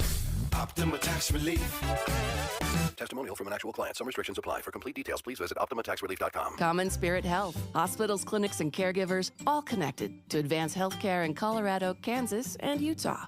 Healthcare with human kindness is here. Hello, human kindness. Need to replace your Social Security card? In most states, you can request one online with a My Social Security account. A My Social Security account gives you secure access to your personal earnings history and benefit status. You can also get a proof of income letter, estimate and apply for benefits, and more. Save time. Go online. Open a My Social Security account at ssa.gov/myaccount. Social Security. Securing today and tomorrow. Produced at U.S. taxpayer expense. Matthew. Huh? Oh, sorry. It's okay. I just need you to listen to me. I know that a lot of times, Mom, it might not seem like I'm listening to you, but I am. I hear you. And what you say really does matter to me. I mean, let's be honest. No kid likes rules, but I get why we have them. I hear you, and I know it's because you care. All the talks we've had over the years, including what you've told me about not using alcohol and other drugs, they stick with me. And believe it or not, they really do make a difference, especially at times that matter most. Hey, want a drink? No thanks, I'm good. So thank you, Dad, for talking and preparing me for what's ahead. Thanks, Mom, for never giving up and always being my biggest fan. Thank you for letting me know what you expect, so I can try to meet your expectations. Thank you for talking. For more information about talking with your kids about underage use of alcohol and other drugs, visit underagedrinking.samhsa.gov. The new Inside Sources. Welcome back to Inside Sources. I'm Greg Skordas alongside Holly Richardson, and we have a surprise guest who is joining us this morning to talk about what's going on in the world. And we spent a lot of time this morning, Holly, talking about just some things that have almost upset the weekend to the point where it's depressing to read the paper. There's a shooting in Minnesota where a legislator and her husband were killed. Another legislator and his wife were seriously injured. We had the Westfest festival where 3 people were killed by a young 16-year-old who's in custody. And then, of course, the No Kings March in Salt Lake, which was peaceful in every respect until it wasn't. There was a death there of a completely innocent man. So we're lucky to have with us Mayor Jenny Wilson, the 2-term Salt Lake County Mayor. Mayor, thanks for joining us this morning.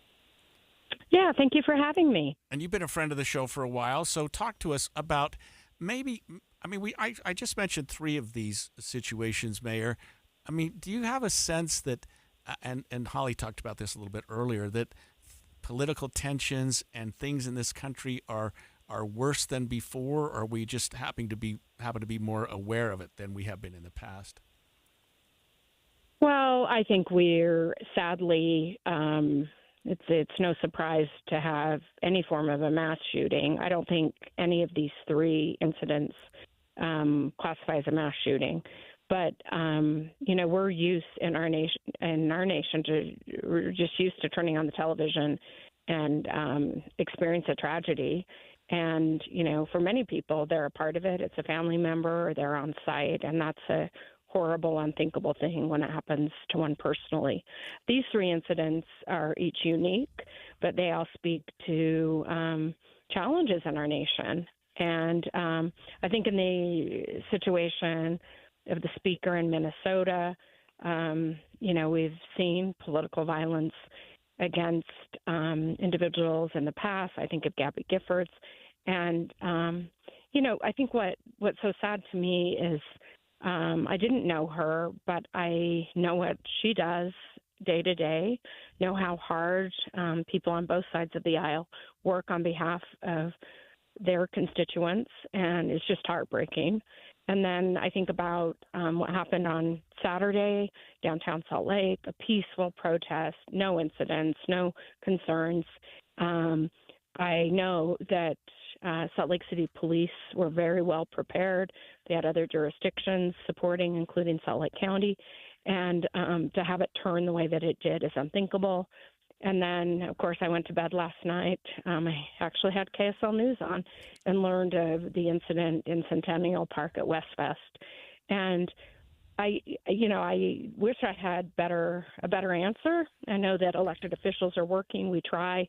I personally have called for tighter gun restrictions. I implemented background checks in Salt Lake County venues, and I'm proud of that. So we don't sell or transfer guns without that background check in our facility. So we do what we can, but sadly, to answer your question, this is a very, very difficult time, and there's a lot of tension. So, Mayor, can you tell us and our listeners what is happening on the ground today from your perspective as an elected official? Like, what are the conversations that are happening today? Well, I think everyone's just a little more aware. The Minnesota incident is isolated, but, we as elected officials just need to be aware. And I think we serve, those of us who choose to run for office and serve, do it because we care about community.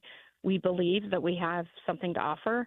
But I do think the more concern, the more harassment, it doesn't always end. But the pressure on elected officials is for sure a deterrent from some being willing to serve, and that's unfortunate. Can you speak really briefly to what people in Utah can expect? Like the Westfest shooting was a community event. Should they be more worried? Should they be like, what is it people can do as we're in this summer season of all these community festivals? Well, we are at community of festivals. July, every time I turn around, there's another one, and they're fun and they're engaging. I think the question becomes, what cost? We pass on costs to our taxpayers when we secure them with additional barriers, check-ins. It may be that we need to move to those types of setups because law enforcement does a great job. I know West Valley is aware and on top of things, as is Salt Lake City and all of our communities who host. And we probably need to take a stronger look at secure perimeters, and this is a state that loves free, unrestricted gun access, and I object to that. We need to be wiser about where and how we implement local controls. I believe in allowing people weapons for hunting and other purposes and for safety, personal safety, but there are some limits that are reasonable in my mind. Mayor Wilson, when you enter a weekend like we just had Friday night, you know that there's a Westfest festival in West Valley City that's going on, and that gathers large crowds, and has a little bit of a history of some incidents occurring. You know that there's a protest. There's no King's protest, and again, we're talking about West Valley City and Salt Lake City. But you mentioned Salt Lake County is supportive. What do you do, and what does your sheriff do to support these other agencies when you have a weekend like we had coming up? Well, the way the county office works, and I think this is true for one jurisdiction to the next, if there's a need for additional backup, we work under what's called mutual aid, and the jurisdiction who's overseeing, and this case would be Salt Lake City or West Valley, would call in backup. They can call it in ahead of time. The other thing that Salt Lake County provides is some level of emergency management coordination. So I was involved all weekend and notified. And had we seen violence go beyond one city, I would have taken a more direct role with the sheriff's office as it relates to mitigating that concern, and would actually be relocated to our command center and part of the outcomes and just how things are managed. And if things remain within their own cities, that is, of course, the jurisdiction of the local officials there and the law enforcement on site. So we do coordinate very well in this region and support each other. And then you have an incident like we had in Minnesota where lawmakers are targeted, and Salt Lake County certainly has a lot of lawmakers, including county, city, and elected officials. I mean, you've just got your hands full with your law enforcement officers in terms of protecting the public, but also protecting the public figures, including yourself, from people who are politically upset. And luckily, it seems to me that you've got a good sheriff and you've got a good department right now. Yeah, it's just awareness and coordination. And yeah, we've taken steps at Salt Lake County that weren't taken years ago. And we do have more awareness and support to our elected officials to keep us safe. Thank you so much for joining us today, Mayor. We really appreciate your time. Yeah, absolutely. Boy, I appreciate being with you guys. Good luck. Thank you. It has to be a tough time for our elected officials, city and county, and our law enforcement officers when you do have what's going on in our country. And it's too bad that we're taking so much of the show to talk about this, but it's newsworthy, and I think that our listeners have the right to know what's going on nationwide. But with respect to Minnesota, Westfest, Salt Lake City here, it's good that our leaders are joining us and talking to us and having this conversation, because people have a right to know that their leaders are up to speed on this, that they are concerned about what's going on, and that they have their backs. Yeah, and I think one of the things the mayor pointed out is that while these incidences they're all different, right? But they're still, like, it just elevates the fear level, I think. But she also pointed out that this is not the first time we've had some kind of an incident in Gabby Giffords. Steve Scalise was shot at a baseball game, if you remember, a few years back. Again, not the first time, but it just feels to me like it's a scarier time. Yeah, it really is. When we come back after the break, let's shift gears and get away from violence and shootings and whatnot, and talk about maybe the economy. I mean, talk grocery about prices. some grocery prices, maybe a bad news on a different level, but from a good source. We'll be right back. 10:30 at KSL News Radio. I'm Andy Farnsworth. KSL's top story this hour. We saw several wildfires spark over the weekend in the state, including a brush fire in Draper that's being called the Suncrest Fire. We're told the fire started Sunday morning near Heights Way in Vintage View Court. At last check, the fire was 20% contained and burned about an acre and a half. In San Juan County, the sheriff's office is asking people to stay away from the West Water Fire, which has burned 6 acres along the Blanding city limits. State fire officials say they have crews standing by in case we see a lot more wildfires with our current hot weather.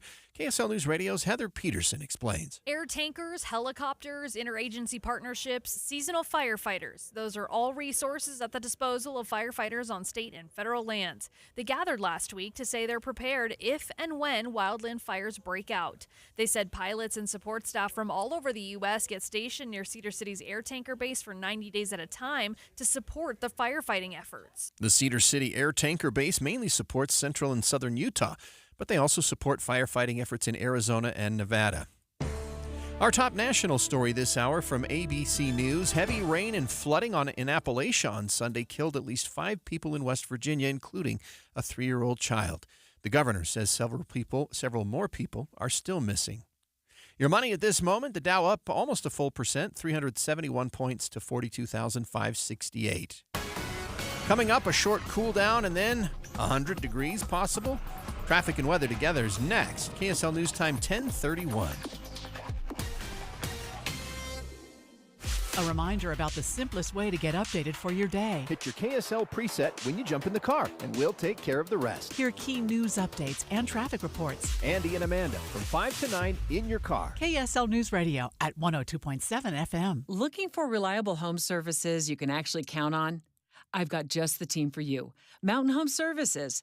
They've been serving Utah since 1954 with honest, upfront pricing and 0 hidden fees.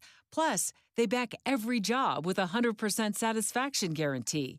With summer heating up, now's the time to get your AC in shape. Mountain Home Services delivers fast, expert air conditioning service to keep your home cool and comfortable. And don't forget, they also handle electrical and plumbing work with the same trusted care.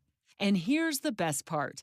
KSL listeners get exclusive limited-time specials, but you have to call and ask. These deals won't last, so don't miss your chance to save.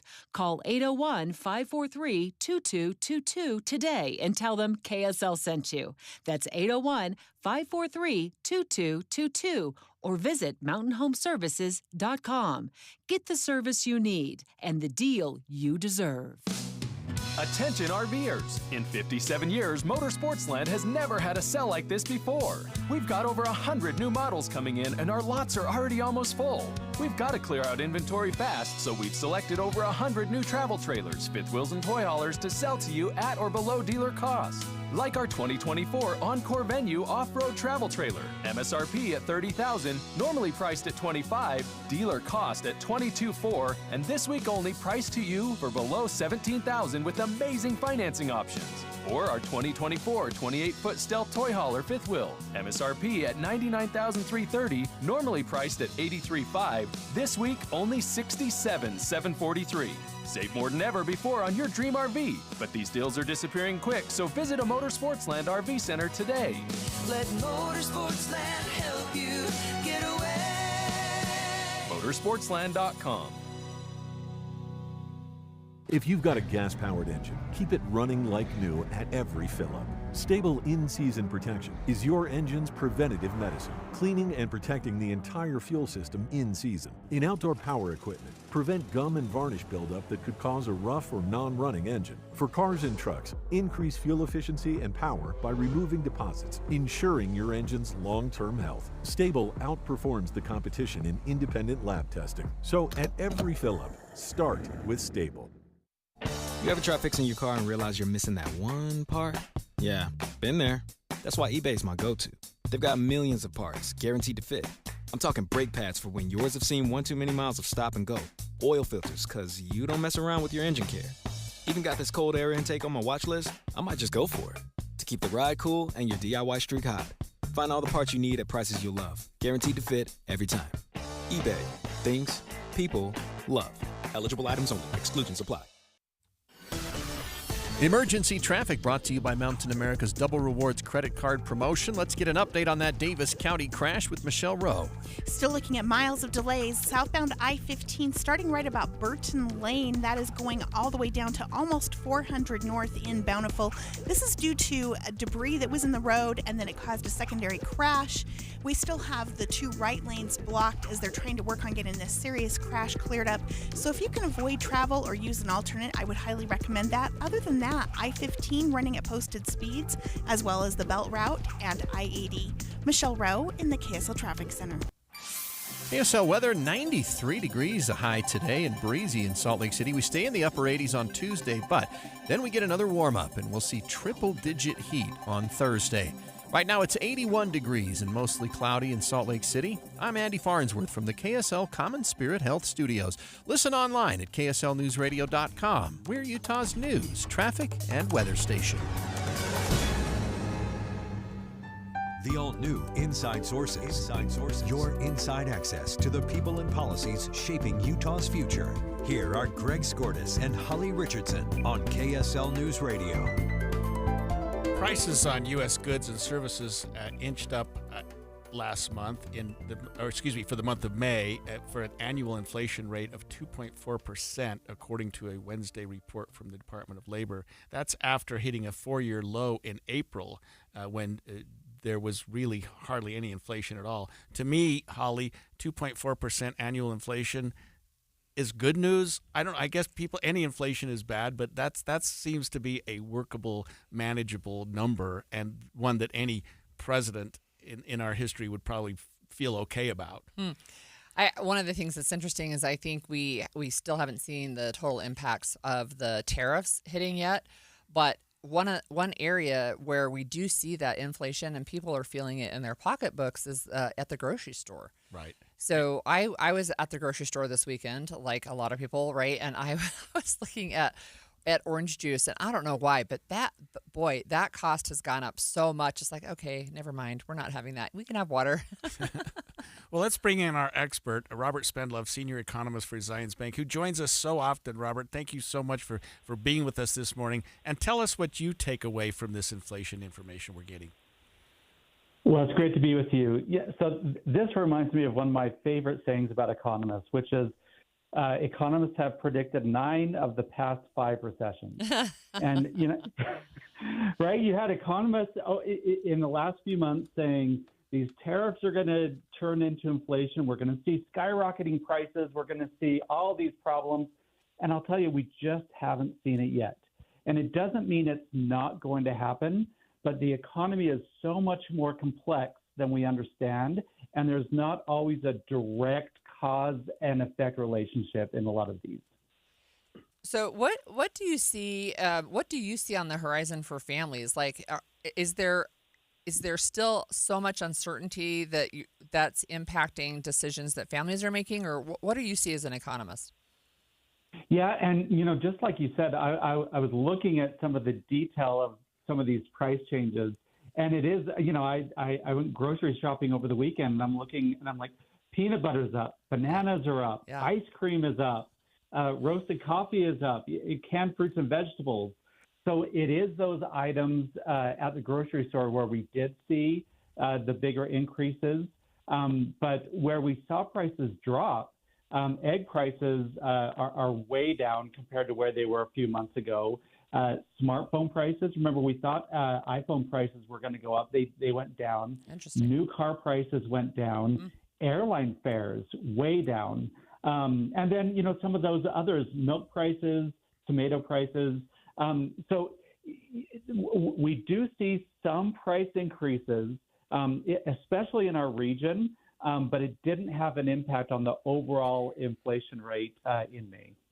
Robert, talk to us about housing costs and not just the price of first-time home buyers, but just housing in general. Is that continuing to go up? Is it leveled out a little bit, or is it something that we should really continue to keep an eye on? Yeah, we should definitely continue to keep an eye on this. So this dynamic started with the pandemic when we had the surge. It was really a change in consumer behavior and consumer demand, where we saw these huge distortions nationwide. People moving out of the coast into areas like Utah, and then we also had people moving out of the cities and wanting to live in larger homes.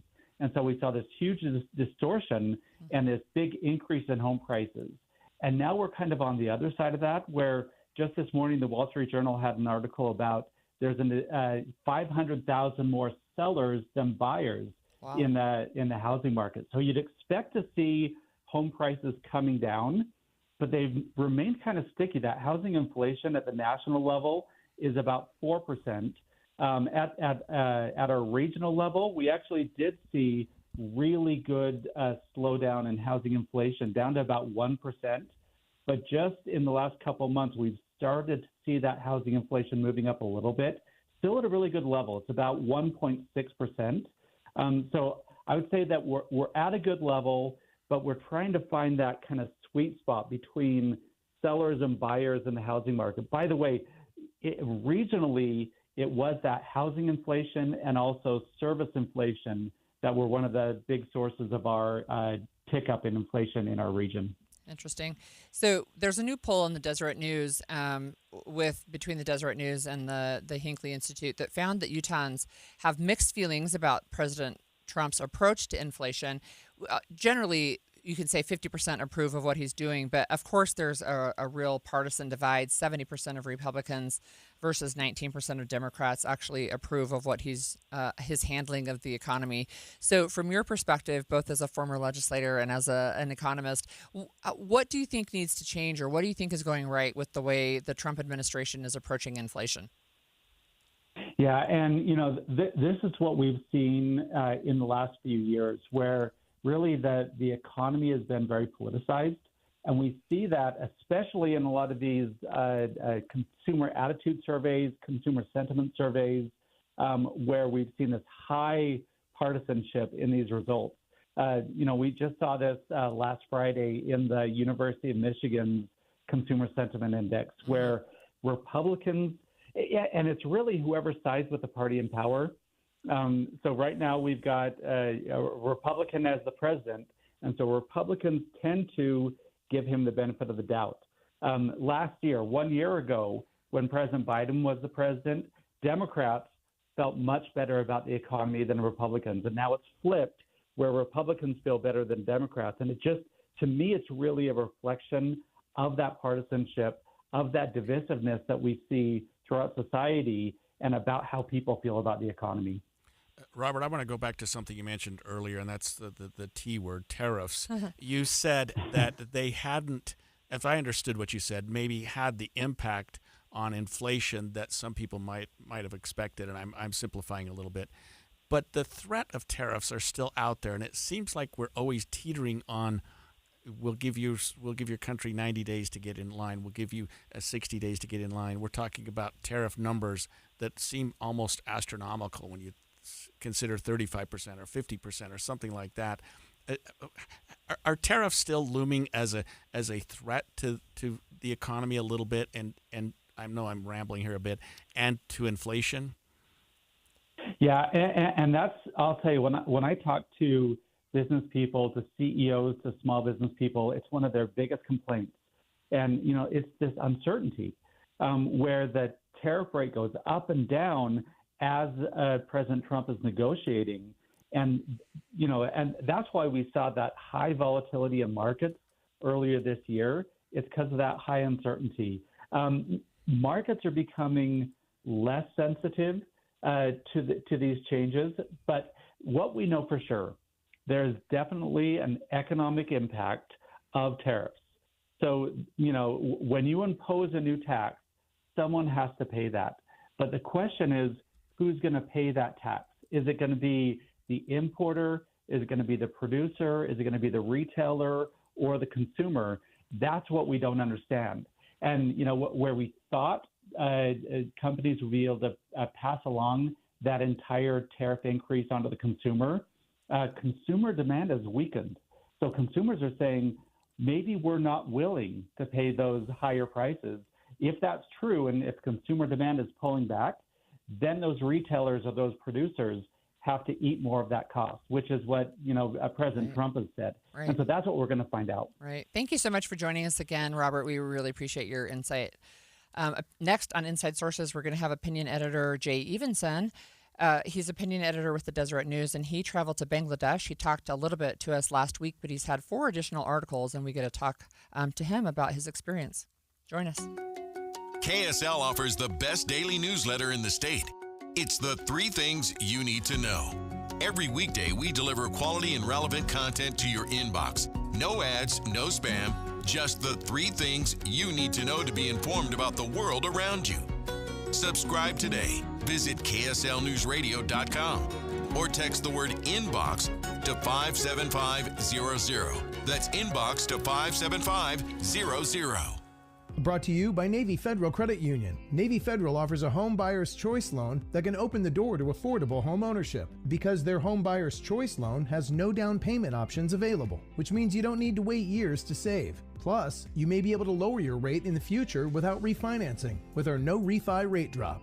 Learn more at NavyFederal.org. Navy Federal Credit Union. Our members are the mission. Terms and conditions apply. Equal housing lender. Loan subject to approval and eligibility requirements. Learn more at NavyFederal.org.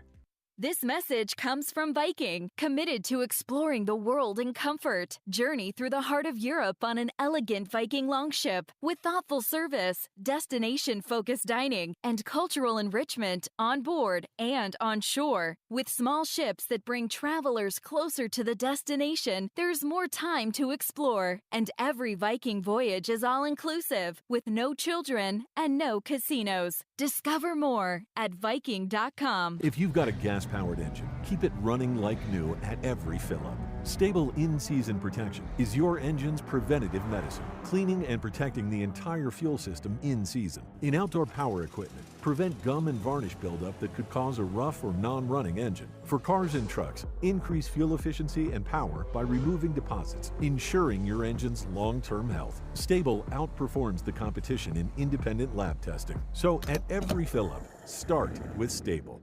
I'm Ed Evans, CEO of Consumer Cellular. No, we're not one of the big guys. Truth is, we don't want to be. If you're over 50, Big Wireless probably has you paying for more data than you might need. You could be throwing away thousands over a lifetime. We're not here to be the biggest. We're here to bring you something we believe is better. Our plans start at just $20. You'll get the same fast nationwide coverage without the Big Wireless bill. Call 1-888-FREEDOM or visit consumercellular.com/facts. Plans include $5 credit for auto pay and e-billing. See site for additional facts. If you talk and they will hear you. We all want our kids to grow up safe and healthy, so we show them how. And we tell them with honest conversations that let them know what we expect. Not just one time, but every chance we get. That's especially important when it comes to alcohol and other drugs. Kids not only need to know the dangers and how to avoid them, they need to hear it often from you. And when it comes to pain medications, opioids, they need to know that they should never be taken without a prescription and never shared with friends or family. It's dangerous and illegal. So talk with your kids and guide them through the challenges of growing up safe and healthy. Because when you talk, they hear you. For more information about talking with your kids about underage use of alcohol and other drugs, visit underagedrinking.samhsa.gov. So talk back here. You can do it if you try. Before a disaster turns your family's world upside down, it's up to you to be ready. Get a kit, make a plan, be informed.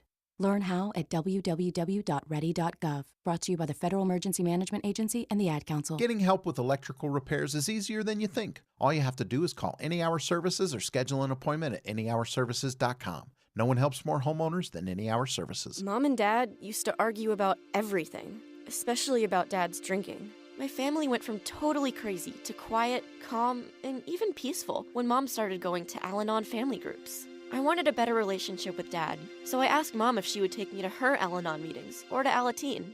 I'm sure glad I did. If someone's drinking troubling you, you might be surprised at what you can learn in an Al-Anon or Alateen family group from people just like you. Call 1-888-4-AL-ANON or go to alanon.org. Inside Sources. You know, last week we were blessed to have Jay Evenson, opinion editor of the Deseret News, join us, Holly, and he talked to us about, of all things, Bangladesh. And my wife was listening, and she's sort of my barometer here, and she said, oh, why didn't you have him on for more segments? I wanted to hear the rest of the story, so to speak. He talked to us about the leader of the revolutionists, Muhammad Yunus, and he's back with us again, Jay. So, honey, your wish is my command. I got Evenson back, and we're going to get a little bit of a follow-up on the Bangladesh story. So thank you for joining us, Jay. Oh, I appreciate it. Thank you for having me back. Just to recap, I think this is one of the most interesting and important stories going on in the world today that's not really being covered by many in the media. And this concerns Nobel laureate Muhammad Yunus. He won the Nobel Peace Prize in 2006 for his efforts to help the poor through microcredit loans. And he's kind of an idealist, and now he's become the head of Bangladesh. And I think it's fascinating to see how he has to navigate the tugs and pulls of politics and of trying to install democracy in a country that hasn't had it for many years, and it's been under the tyrannical rule of a dictator for 15 years. And I wanted to know what was going on over there. And I happen to have a personal relationship with Muhammad Yunus, which helped it. And to the credit of the Deseret News, I pitched the story, and they said, sure, we'll send you. And so I spent a week over there just trying to see what's going on. I think one of the things that's really interesting to me about the dictator that's no longer there is that she was a woman. Yes. It seems rare, right, to have that, but that was the case. And last time you talked to us a little bit about Muhammad Yunus being out of the country, and then there was a revolution that happened. Can you just recap and then take us what's happening today? Yes. Well, a bunch of students in Bangladesh, in Dhaka, the capital, rose up and started marching in the streets and protesting one of her policies, which was to give preference for government jobs to certain people who were well connected in the country. And the students didn't think that was right. It started as a peaceful protest, and then she brought in the state police, and they began firing on these students and killed about 1,400 of them. Wow. And instead of falling back and scattering, the students just came in greater and greater numbers until they forced her to flee. She went to India to seek asylum. And then they turned to Muhammad Yunus, who was not in the country at the time. He was in Paris at the Olympics, kind of just trying to decide what he was going to do next in his life, because he knew there were attempts to put him in prison. And they said, we want you to be our interim leader and help turn things around in Bangladesh. He didn't want to do it. They talked him into it. And he came, and there's no parliament. Everybody had fled. He is basically the government for now, and trying to set up free and fair elections and remove the corruption that exists in virtually every part of government in that country. It's fascinating. Jay, in terms of what's going on in our world today, in our country, and even locally, why is this story so important? Why do you feel like what's going on in Bangladesh, of all places, is important for our listeners? Well, there are a lot of academic reasons I can give you. I mean, they're an important trading partner. They're an important partner when it comes to fighting terrorism and crime in that part of the world.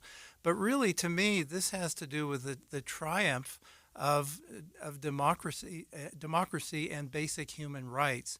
And if you can take a country that was kind of the opposite of that and turn it around, I think it's a great example to the rest of that region. There are other countries, Myanmar, for example, to the east, that could use that kind of reform. But it also is a great foothold of true peaceful government in a part of the world that really needs it. And I think it's a feel-good story from a number of different angles. I think so. Not only did you talk to Muhammad Yunus, you talked to a variety of other people, and really I think it's quite amazing. You also were able to talk about one of the leaders of the revolutionaries. Is that right? Yes, Mahfouz Alam, and I had a hard time tracking him down. Well, probably with good reason. Yeah, I tried in Bangladesh, and the best I could do was I got a WhatsApp number for him. And after I came back home, I kept trying, and you realize there's a 12-hour time difference. So I'm up in the middle of the night trying to reach him. Finally got a hold of him, and what a fantastic interview that was. Mahfouz Alam, he just described for me what it was like hiding out. They knew that if they were caught, they were killed. Mm-hmm. And because that's what the former prime minister had done to all of her political enemies. And I asked him in the course of that interview what his vision was for Bangladesh, and it was really inspiring to me. And I'll just read you what he said.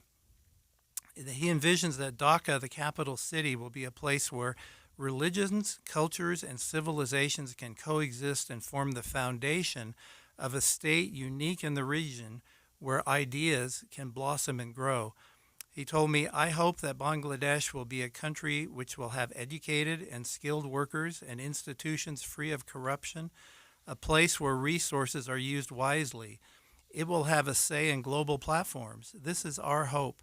Bangladesh will be a dignified political community and will have the institutions necessary to have a say in global platforms and a democratic process. It will not be radicalized.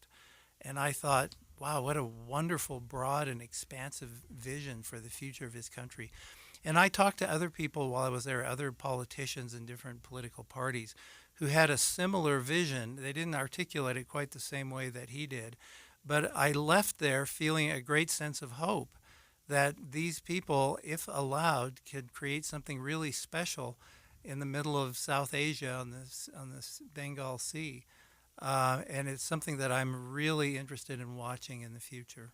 So when you were talking to us last week about this Muhammad Yunus, I sort of had this Nelson Mandela kind of personality, but you indicated that he was not interested, I think, in sort of taking over, in part being the leader of the country as they start their democratic process. At least that was the understanding I Yes. had from you.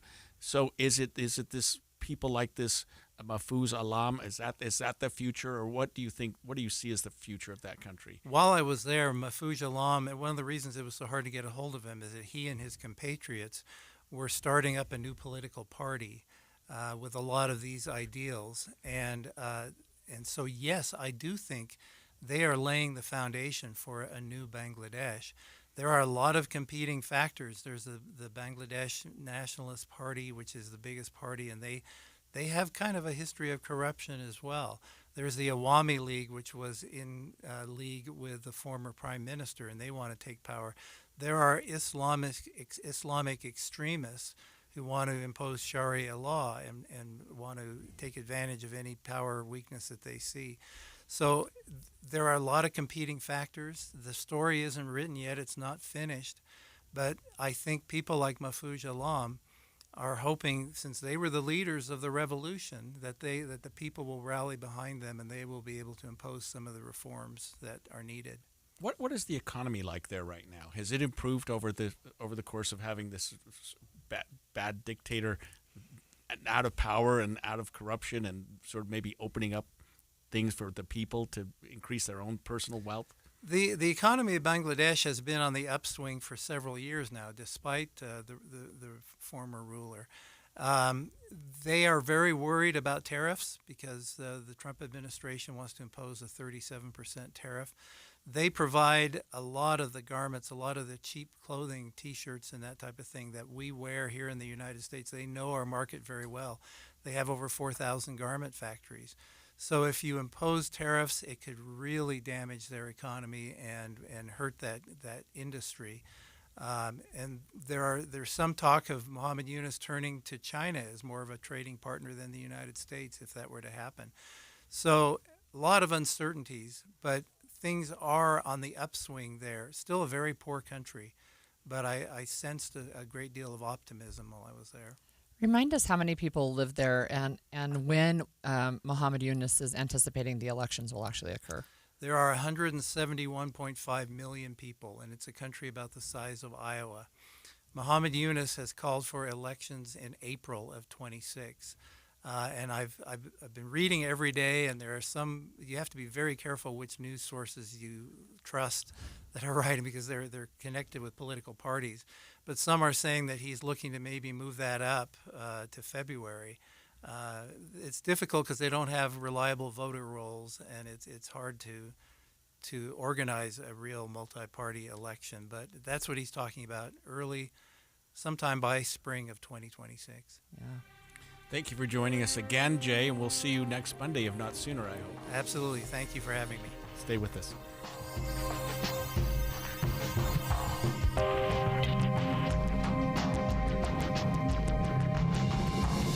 KSL FM Midvale. KSL Salt Lake City. From the KSL Common Spirit Health Studios, this is KSL News Radio. Utah's news, traffic, and weather station. It's 11 o'clock at KSL News Radio. I'm Jessica Lowell. KSL's top story this hour, Salt Lake County Mayor Jenny Wilson says the county probably needs to take a stronger look at security of all the summer festivals following the shooting at Westfest last night. I think the question becomes, what cost? We pass on costs to our taxpayers when we secure them with additional barriers, check-ins. It may be that we need to move to those types of setups. Wilson joined Inside Sources about half an hour ago to talk about the deadly weekend shootings. 3 people were killed in West Valley, including an 8-month-old baby. Our top national story this hour, Vance Bolter, the suspect in the Minnesota shootings, is now facing state as well as federal charges. Police believe Bolter killed a state lawmaker and her husband. ABC's Alex Malin has more on the potential motive. When authorities searched his car and they discovered that arsenal of weapons. He had 3 AK-47s, another pistol, and the addresses of various public officials, all Democrats, we understand. And we understand that authorities believe that they are looking into his background and whether he was motivated by a potential anti-abortion sentiment. They are looking at videos that he did overseas of potential sermons that may have had some kind of anti-abortion sentiment, anti-trans sentiment. Another lawmaker and his spouse were also shot. They're recovering from their injuries.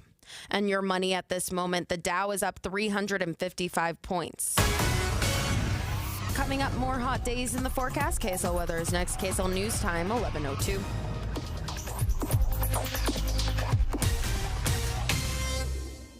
The sources where we get our news matters. When you listen to Utah's Morning News, we want you to feel the stories are important to you and trustworthy. This is Amanda Dixon. And I'm Andy Farnsworth. Join us weekday mornings on KSL News Radio. Hi, this is Derek Overstreet, president of the New Millennium Group and co-host of Stop Working, Start Living with KSL News Radio. Can you imagine what your life would be like if you could retire 3 to 5 years earlier than you thought possible? The things you could do, the loved ones you could spend time with, the memories that you could create.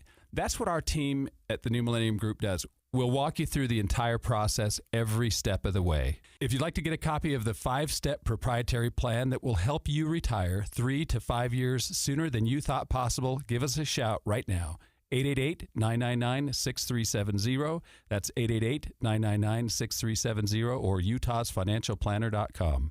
Listen, most of our listeners right now have a tax problem, not a money problem. There's not enough money in Social Security, Medicare as it is. Let us show you how you can significantly reduce your taxes. That's 888-999-6370, 888-999-6370, or utahsfinancialplanner.com. Tired of hearing scary radio ads about the IRS? Tax Relief Advocates is different. TRA is here to tell you that if you owe money to the IRS, whether it's $5,000 or $500,000, we have a solution. TRA can eliminate or reduce what you owe to the IRS with zero risk to you. We have over 1,000 5-star reviews on Google and an A+ with a BBB. End your tax nightmare today by visiting TRA.com or call 800-583-6681. That's 800-583-6681. This is the story of the one. As a safety manager at a manufacturing plant, he does everything he can to keep his coworkers safe. From finding ways to reduce risks to keeping safety supplies in stock. And for that, he relies on Grainger. Grainger offers a broad range of quality products and next-day delivery, so he can always play it safe. Call 1-800-GRAINGER, click Grainger.com, or just stop by. Grainger, for the ones who get it done. This is Christian Staples with Arctic Spas. It is time for our annual spring clearance sale at Arctic Spas. Tons of hot tubs, swim spas, all-weather pools, saunas, and cold tubs all on sale at up to $7,500 off. Yes, up to $7,500 off. Just in time for the summer fun to begin. Plus, we have a few models left over from last year, like an Arctic Spa Polaris, a 7-foot by 7-foot with 40 massaging jets, 2 pumps, ozone water purification, UV water purification, multicolored LED lights, and a waterfall, now discounted to $89.95. Swim spas starting out at $19,995. This brings a pool to your backyard all year long, but especially for the family fun this summer. Comfort and convenience is on sale with our automated saltwater system. Or save even more with almost new refurbished Arctic Spas from years past. Start out online at arcticspasutah.com to pick out your favorite spa. Then stop by one of our 3 Arctic Spa stores covering all of Utah: Salt Lake, American Fork, and St. George. Arctic Spas, the only spa built for Utah's harsh climate. Emergency traffic and weather together, brought to you by Mountain America's Double Rewards credit card promotion. Here's Michelle Rowe. This is due to multiple crashes and debris that was in the road which started the whole ball rolling. Still have some delays southbound I-15 in Centerville, approaching 400 north in Bountiful. We did have the 3 right lanes blocked. Now we're just down to the right shoulder, but residual traffic in spots is backing up to Burton Lane almost. Also looking at overflow traffic on Legacy as people are trying to avoid southbound I-15 to get around this. Once you get down into about 400 north in Bountiful, you're seeing good speeds. The rest of I-15 running at posted speeds. Michelle Rowe in the KSL Traffic Center.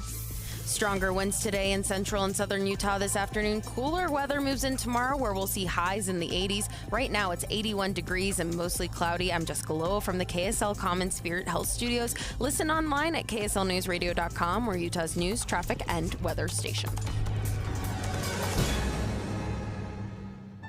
The all-new Inside Sources. Your inside access to the people and policies shaping Utah's future. Here are Greg Skordas and Holly Richardson on KSL News Radio. Police now say an innocent bystander was killed after shots rang out at the No Kings protest in downtown Salt Lake City over the weekend. We talked about this earlier, Holly, and the fact that there's a man currently in custody, Arturo Gamboa, who was approaching the crowd with an AR-15 style rifle. Let's get the latest from ABC News Radio's Adam Small. Those shots went off just before 8 o'clock Saturday night after protests stayed peaceful up to this point. The shots, police say, were fired by someone they're describing as an event peacekeeper, who they say was firing at another man wearing a gas mask and black clothing. Witnesses claim that man had an AR-15 style rifle and began running towards the crowd when the peacekeeper fired 3 shots. One of those bullets did hit the man, but another hit someone else. Our preliminary investigation shows that our victim was not the intended target, but rather an innocent bystander participating in the demonstration. Salt Lake City Police Chief Brian Redd says that 39-year-old bystander later died at the hospital. Police detained that peacekeeper and one other, but haven't said whether or not they'll face any further repercussions. The man who police claim had that rifle was arrested and booked into jail on suspicion of murder, even though he did not fire any of those shots. In Salt Lake City, Adam Small, KSL News Radio.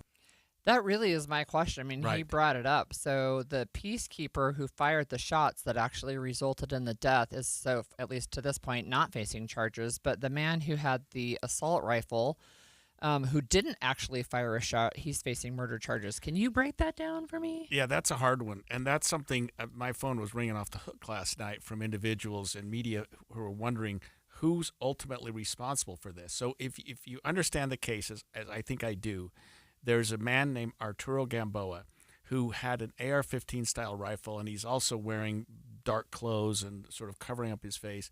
And he approaches the crowd in certain times in what appears to be an aggressive manner.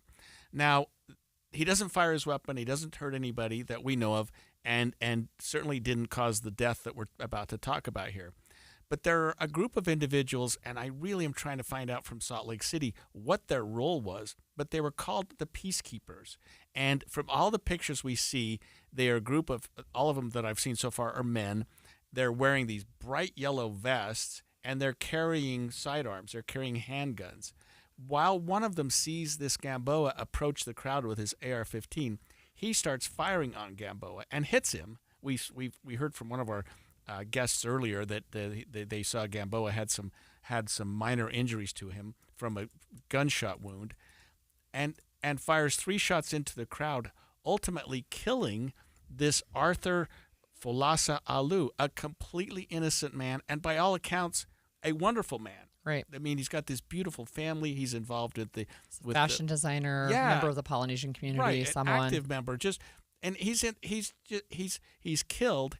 He did nothing wrong. He didn't incite anyone, and I don't even know if he was in the sights of Gamboa. Like if it appeared that, but at any rate, so the question comes up, and this is an interesting legal question that I think is going to be wrestled with by the district attorney's office and Salt Lake City PDs for some time, which is to say, who is ultimately responsible for that man's death? Because an innocent man was killed. Let's just start right there. Right. An innocent man who did nothing wrong is killed. So, was he killed by Gamboa? Not at all. Gamboa didn't shoot anything. But Gamboa's in jail, and he's booked in for murder charges. And they're under the theory that he created a great risk of death that ultimately caused death. The whole legal theory that he created this. It was his actions that resulted in someone else's death. I don't know that I buy that necessarily, that he's ultimately responsible for this death. On the other hand, he's in custody for murder charges. I don't know how those are going to stay under this depraved indifference theory that they have.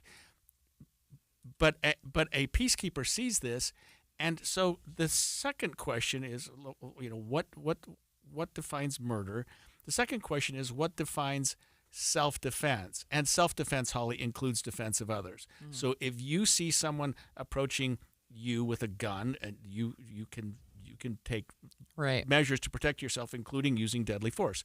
That also applies to a third person. If you see someone who's about approaching someone else, right, you can take reasonable measures to prevent that harm.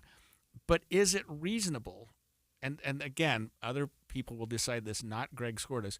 Is it reasonable when you're exercising that level of force when an innocent person is shot? I mean, don't you have some obligation, legal or otherwise, to protect the people behind you? You know what I mean? Yeah. Because if your goal is to save life and you cause life, I don't think it's that easy to say Gamboa is responsible. So explain the process from here on out, because I think those legal questions are really interesting, and I for sure don't know the answer. Is this something that's going to be determined by a judge? Is it just going to play out as we find out more the role of these peacekeepers and why they were there and who asked them to be there? Like, where do you see this going? No, that's a great question. So there's sort of 3 levels. One is right now the peacekeeper's not in custody. The person who caused the death, let's just say it, is not in custody. Gamboa is in custody, and he's in custody on what's called probable cause. In other words, a police officer, not a prosecutor, not a judge, not a lawyer, said, we think he committed this crime, and it's something that we file in Salt Lake, and I suppose most states do the same thing, in order for police officers to take someone into custody, because you're not going to get a district attorney on a Sunday morning to file charges. Probably not on Monday morning or Tuesday or Wednesday or Thursday either. But you're holding the person in jail and a judge is going to say, why is this person here? So a police officer, and I trained the police officers on this very thing, filled out a probable cause statement saying, I think this man committed murder under a depraved indifference standard, and he should sit in jail. Now, that means nothing to the district attorney's office. And you said, what will a judge decide? But the next step before it gets to the judge is the DA's. Okay. And so the DA's office here in Salt Lake is gathering as much information as possible, and they're going to decide in their minds, not mine, whether Gamboa is accused of a crime or whether the peacekeeper is, or maybe both of them. Okay. But under the Gamboa standard, was he really acting in such a depraved indifference to human life that he caused the death of another person? I think that's a stretch. Well, we see the police report that says the peacekeeper at least testified that it looked like he had pulled his weapon from the backpack that we talked about with an earlier guest and was running towards the crowd. And I think that was the point where the peacekeeper decided he was going to pull his weapon. Right. And so when we talk about self-defense or defense of others, we talk about the reasonable use of force. Right. What is reasonable under the circumstances? Right. With 10,000 people, right? At a march. And with 10,000 people behind your target, is it reasonable to use deadly force? That's a hard question. Maybe not for me personally. I think that use of force. Well, I'm not going to say my opinion because it doesn't matter. I mean, ultimately, it's going to come to the district attorney's office. Well, I will tell you, I don't think that's a reasonable use of deadly force. I don't think that's a reasonable use of self-defense. I think that's a problem. Now, I'm not going to say that the peacekeeper should be charged with murder because he didn't knowingly and intentionally cause the death of another person. But was his conduct reckless? Was his conduct negligent? Is there a lesser crime that could be charged here based on his imperfect, what I'm going to call, use of force for what he believed to be at that time a self-defense situation or defense of others? Well, I appreciate your legal expertise in breaking this down because it's out of my wheelhouse. Yeah, well, now you know why I'm not a prosecutor anymore. Because to me, this was a more straightforward case. To police officers in Salt Lake City, they think Gamboa is ultimately responsible. But at the end of the day, it depends on what the district attorney's office decides. And to answer your very first question, what a judge or jury ultimately decides. We can all sit down and say, we're going to charge this or we're going to charge that. That's why we have the legal system, and that's why we have judges and juries. Yep. We'll be back after the break. We've heard enough of Skordas on legal analysis, but this one is one that my wife and I just talked about for hours last night, who's ultimately responsible. We're going to go to talk more about what's happening in Israel and Iran, a situation that continues to escalate, and we're going to break that down after this. Life can feel hard or overwhelming sometimes, but you don't have to face things alone. Getting help for yourself or someone you're worried about starts with a call or text to 988, where you always have someone to talk to, someone to help you, and somewhere safe to go. 988 Utah is here for anyone experiencing mental health challenges or emotional distress. 988 Utah can even help you navigate how to support your struggling loved ones. Whether you're struggling with anxiety, depression, or suicidal thoughts, trained professionals are ready to listen and provide free, confidential support 24/7.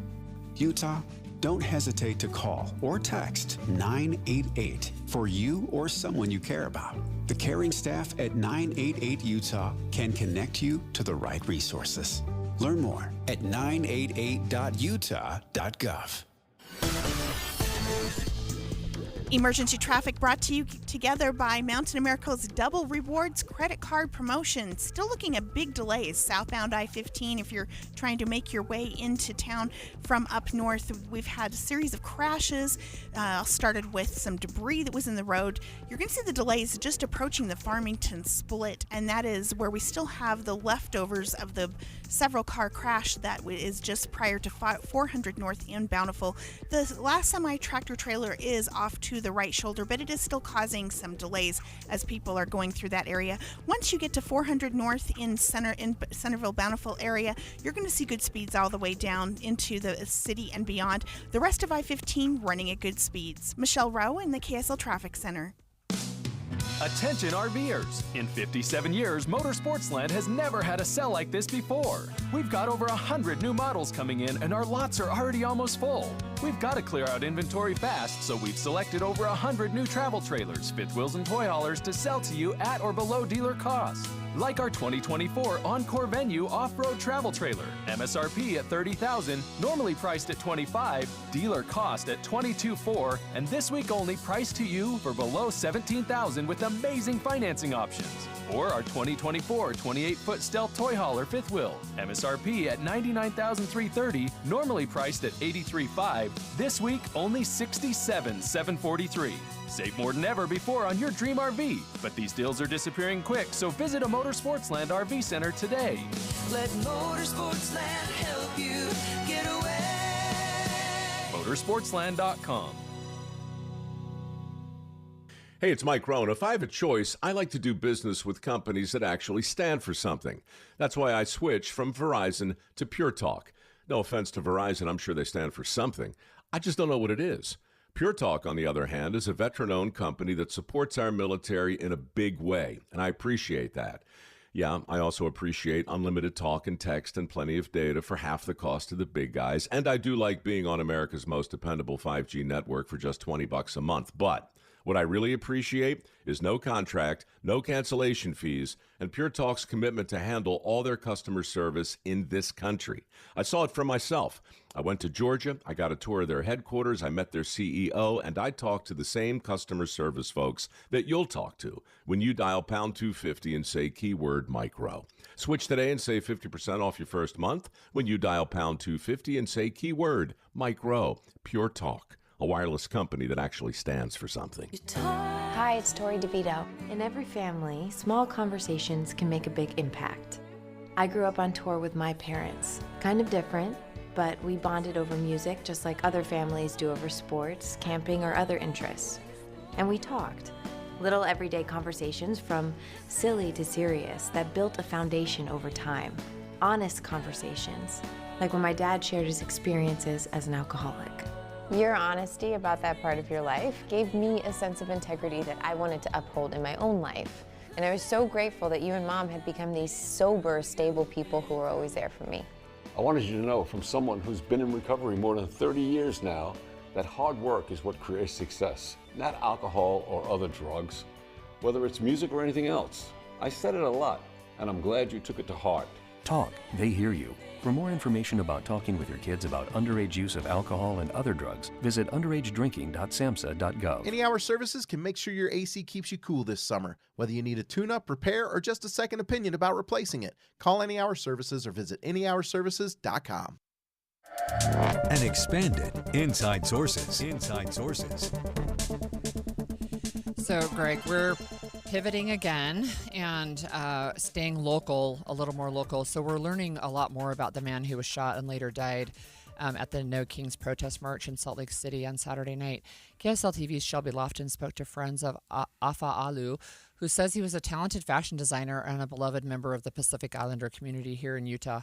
Utah State Representative Verona Maunga knew him very well. Afa and I often refer to each other as family. She was with Afa Alu at the No Kings rally at Pioneer Park. Afa is a person who believed in equity and equality for all people. She says she wasn't with him when the shooting happened. Everyone went running. But when Alu didn't check in with his friends, they knew something had gone wrong. It was a great time until it wasn't. Unfortunately, there was a terrible act of violence. The 39-year-old father and renowned fashion designer from Samoa recently became an American citizen. He wanted to be very much a part of what America is and a part of the American dream.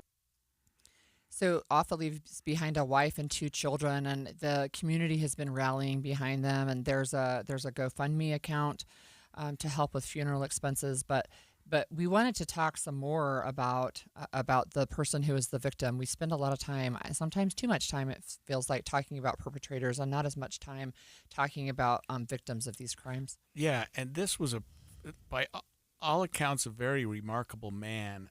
Like you said, he left behind a wife and 2 children. I mean, the pictures are just heartbreaking if you look at him with his 2 kids. But he was also a fashion designer, and he was a part of this group called the Creative Pacific Foundation. He founded it. And I mean, there's some pictures of him involved with a parade and these beautiful outfits, these beautiful clothing that he helped create and helped the people to this was a different festival, a different parade. Right. But he had been responsible for a lot of the beautiful clothing and whatnot, and he a very active part of his community. Apparently, we have Representative Jake Fitzimanu with us on the line to talk about this. Representative, thank you for joining us. Thank you for having me. You know, it's just such a tragedy, and we saw the statement that you a joint statement that you put out just this morning, and I wondered if you could tell us and our listeners a little bit more about Afa and just who he was as a person. Afa was such an inspiring individual in the community, and I think it's a fine balance between being a celebrity and, you know, someone who's bigger than life and someone you see on TV, and also someone that you just see at community events and see at church and is a friend to so many in the community. And that's really the kind of person that he was, no matter what the accolades were or no matter what TV show he was on. He was still a neighbor. He was a friend. He was a family member. Representative Fitzimanu, how did you know him? How did you become aware of him or his family or what he was doing in the community? We've been family friends for, I don't know. I couldn't tell you when that first began. It's been so long. He has always been so engaged and involved in the community as a teacher, as a mentor, and we've been involved together through the Creative Pacific initiative that he and others started here in the state of Utah, and in the work that we do mutually and just trying to help empower communities and develop leadership among our youth. You mentioned just a second ago that he's got some celebrity and he's been on some TV shows. Do you want to explain a little bit more about that and what he was doing? He was on a show called Project Runway, as well as some other media engagements as well. But I think that might be one where that was really groundbreaking. He was the first Pacific Islander, first Samoan American to be really on that platform. He was someone who made arts and creativity and fashion, you know, something cool, something that, you know, young men and folks who might not typically be involved in those type of fields or those kinds of arts, he made it acceptable and made it cool to come out and say, yeah, I'd love to learn how to sew, or I'd love to learn how to do makeup and hair, and I'd love to make my own clothes. And that was really fun to see folks, especially in a community that is often so stereotyped as maybe hyper-masculine or very just athletic and aggressive, and you know, doing well on the football field is kind of an emphasis.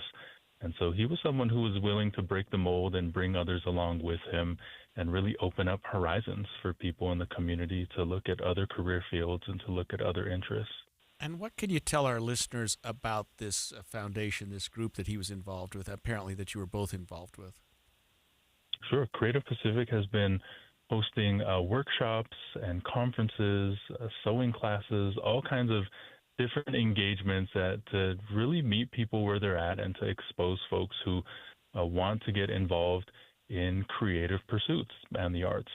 They have hosted, you know, fashion shows and different bazaars or, you know, marketplaces for local vendors and creators to showcase the work that they do and to lead people to see this not just as a hobby, but as a potential career and a way to pursue the American dream through entrepreneurship and creativity. And so all those type of things are different avenues that Creative Pacific as an initiative are really working to expose people to the arts and creativity and career development. Can you tell us just a little bit about his family as well?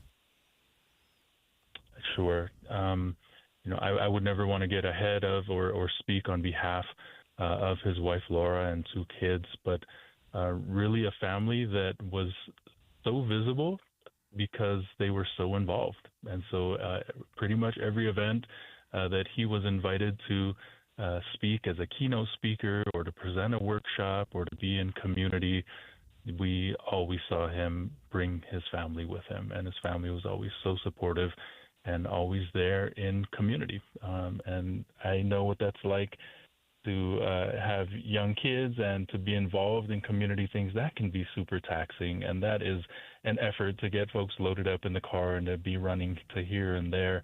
And it's something that they not only did with so much willingness, but were always the best dressed when they came around as well. I mean, when your dad's a fashion designer, that's so. always, a bonus. And so they really were so visible because they were so involved.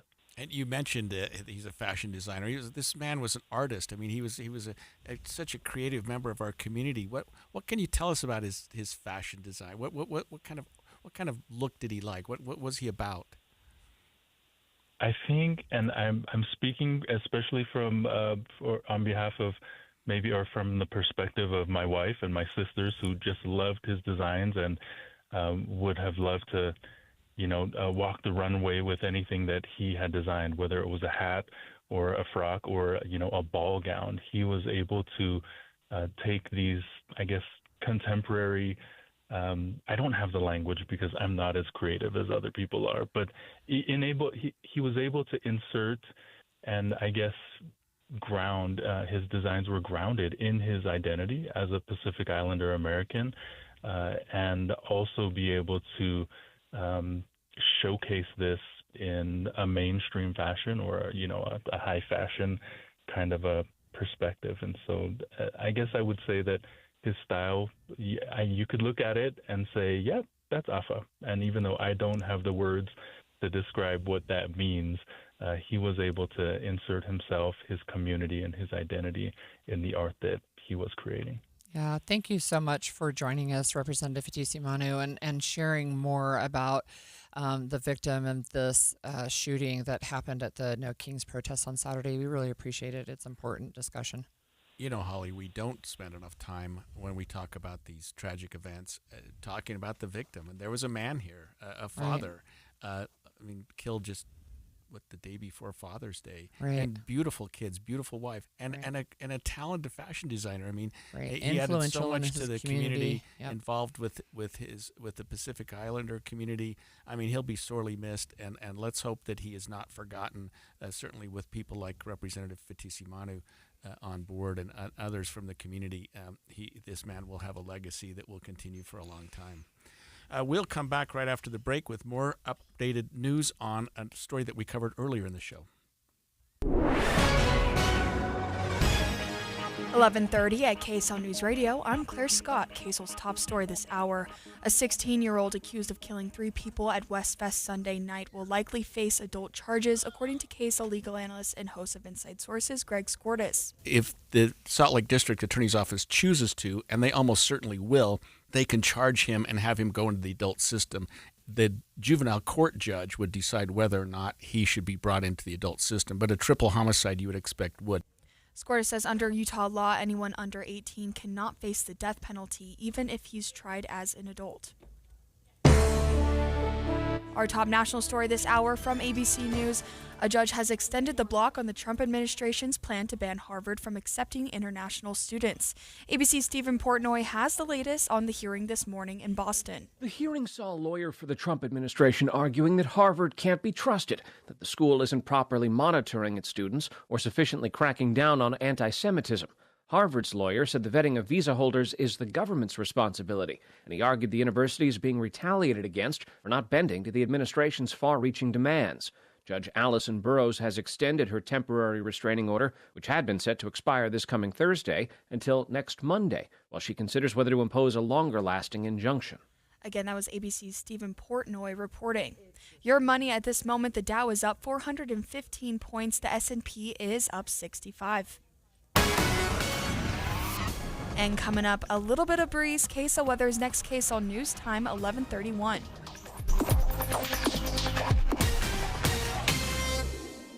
Mornings are for recharging. And they're for starting your day right. We volunteer to join you in the car. Get news and weather at 102.7 FM during the most important part of your day. Andy and Amanda, each morning between 5 and 9 on KSL News Radio. Looking for reliable home services you can actually count on? I've got just the team for you. Mountain Home Services. They've been serving Utah since 1954 with honest, upfront pricing and zero hidden fees. Plus, they back every job with a 100% satisfaction guarantee. With summer heating up, now's the time to get your AC in shape. Mountain Home Services delivers fast, expert air conditioning service to keep your home cool and comfortable. And don't forget, they also handle electrical and plumbing work with the same trusted care. And here's the best part. KSL listeners get exclusive limited-time specials, but you have to call and ask. These deals won't last, so don't miss your chance to save. Call 801-543-2222 today and tell them KSL sent you. That's 801-543-2222 or visit mountainhomeservices.com. Get the service you need and the deal you deserve. Are you living with dry AMD? If so, you could be on the road to geographic atrophy, or GA, a condition that leads to retinal cell death and permanent vision loss. But with Izervay, you can slow it down and get it going slower. Izervay slows GA progression by targeting a key source of retinal cell death, which may help preserve your vision longer. Izervay, or Avastin Capted Pagel, is a prescription eye injection used to treat GA. Don't take it if you have an infection or active swelling in or around your eye. Izervay can cause eye infection, retinal detachment, or increased risk of wet AMD. Izervay may temporarily increase eye pressure. Your vision may be impaired after an eye injection or exam. Don't delay. Ask your doctor about Izervay today. Izervay gets GA going slower. Visit Izervay.com. That's IZERVAY.com. Paid for by Astellas Pharma. Traffic and weather together, brought to you by Mountain America's Double Rewards credit card promotion. Here's Ricky Mace. We are finally seeing traffic improve southbound I-15 going through Farmington. All lanes are open. A little bit of residual backup remains, especially to and just past Glover Lane. Also a little bit of leftover slowing going from I-15 to Legacy, but much better, and traffic will only improve from now on. And then we have an accident that has closed the ramp at the mouth of Weber Canyon, Highway 89 at I-84. When you need the financial products and services for every stage of life, Cypress Credit Union is there for whatever the future holds. Visit cypresscu.com today. Ricky Meese in the KSL Traffic Center. High of 93 and breezy today, 87 and sunny tomorrow. We could see our first 100-degree day in Salt Lake City later this week, with 101 forecasted on Thursday. Right now it is 83 and cloudy. I'm Claire Scott from the KSL Common Spirit Health Studios. Listen online at kslnewsradio.com. We're Utah's news, traffic, and weather station. The all-new Inside Sources. Your inside access to the people and policies shaping Utah's future. Here are Greg Skordas and Holly Richardson on KSL News Radio. Vance Bolter, the suspect in the shootings of two Democratic Minnesota lawmakers and their spouses, was arrested Sunday after what local police called the largest manhunt in state's history. Joining us this morning, News Nation senior national correspondent Brian Enton to talk to us about that. Brian, thank you for joining us this morning. Yeah, thanks for having me. And we talk about the largest manhunt in state's history. Tell us about how that unfolded and what the results of it were. Yeah, I was here all weekend. It was really intense. They ended up finding Vance Bolter, the suspect, about an hour southwest of Minneapolis in an area called Sibley County, where he has a farmhouse. And he had been hiding out there, according to police. They had 10 SWAT teams. He was actually picked up on a trail cam, and that's sort of what tipped them off to the exact area he was in. They called in the SWAT. They surrounded him. They got on the loudspeaker, and he ended up crawling out and surrendering. And he was armed when they took him into custody, so it could have been a really bad situation. But thankfully, there was no incident there. And we were watching this morning, Brian, when he was arraigned, or at least brought to the state court on charges there. But we're also hearing that the federal government has jumped in, and the FBI has indicated that there may be federal charges as well. Yeah, that just happened. So there are now officially federal charges. So the state charges basically go away. He's now just being charged federally with murder and also stalking. And he faces the death penalty federally because there's no state death penalty here in Minnesota. But the FBI just briefed us. I mean, some of the details from this charging document with the feds are really, really disturbing. Basically, when he showed up to the state senator's house, he had that latex mask on, that creepy photo of him in the mask. And he basically banged on the door and said, "Police, police," and shined the flashlight. He was in a police outfit and shined the flashlight in the state senator and his wife's eyes. They didn't really know what was going on. He said, "I'm responding to a robbery." And then when he moved the flashlight, it was the state senator's wife who said, "You don't really look like a real police officer." And that's when he shot them. Wow. And he shot the state senator 9 times and his wife 8 times. Miraculously, they went through a bunch of surgeries. They're going to be okay. He went to several other lawmakers' houses who weren't home after that. So thankfully, Wow. and then ended up at Representative Hartman's house here and took her life and killed her husband also. So Brian, one of the articles that I have been following said that he was in his vehicle. He had a manifesto with quite a long list of people on that. Did that manifesto include like his motives for going after 70 people? So there was nothing that I saw about motive. There were a list of at least 40 to 70 people and their addresses, and he was basically going down the list. We've had some reporting that most of them were Democratic lawmakers who were pro-choice, so that may have something to do with his motive. But he also had 3 AK-47s in his fake police car, which, again, when you think about it, the list and the AK-47s, I mean, Wow. It was bad, but it could have been so much worse if he managed to be able to keep driving to all of the addresses on his list. Wow. What do we know about this Representative Hartman? It appears that she was a Democratic state representative, former Speaker of the House there. Was she fairly prominent in the community there in terms of the Democratic community? Was she like someone that would have been more in his face, so to speak, in terms of her politics? Yeah, I mean, she was prominent. You mentioned she was Speaker of the House. She was close with the governor here, Governor Waltz. She had a reputation for working across the aisle. That's what I've been hearing a lot from people. She liked to sit down, something you don't hear about much anymore. She liked to sit down with people on the other side, with Republicans, and actually get deals done. And she seemed extremely well liked based on everyone that I've talked to. And just terrible. I mean, he shot, her whole house is shot up. I was just outside her house. All the windows in the front of the house are shot up. The garage is shot up because there was this gunfight between him and the police outside. And he killed her and her husband, and he killed their golden retriever, which I just found out.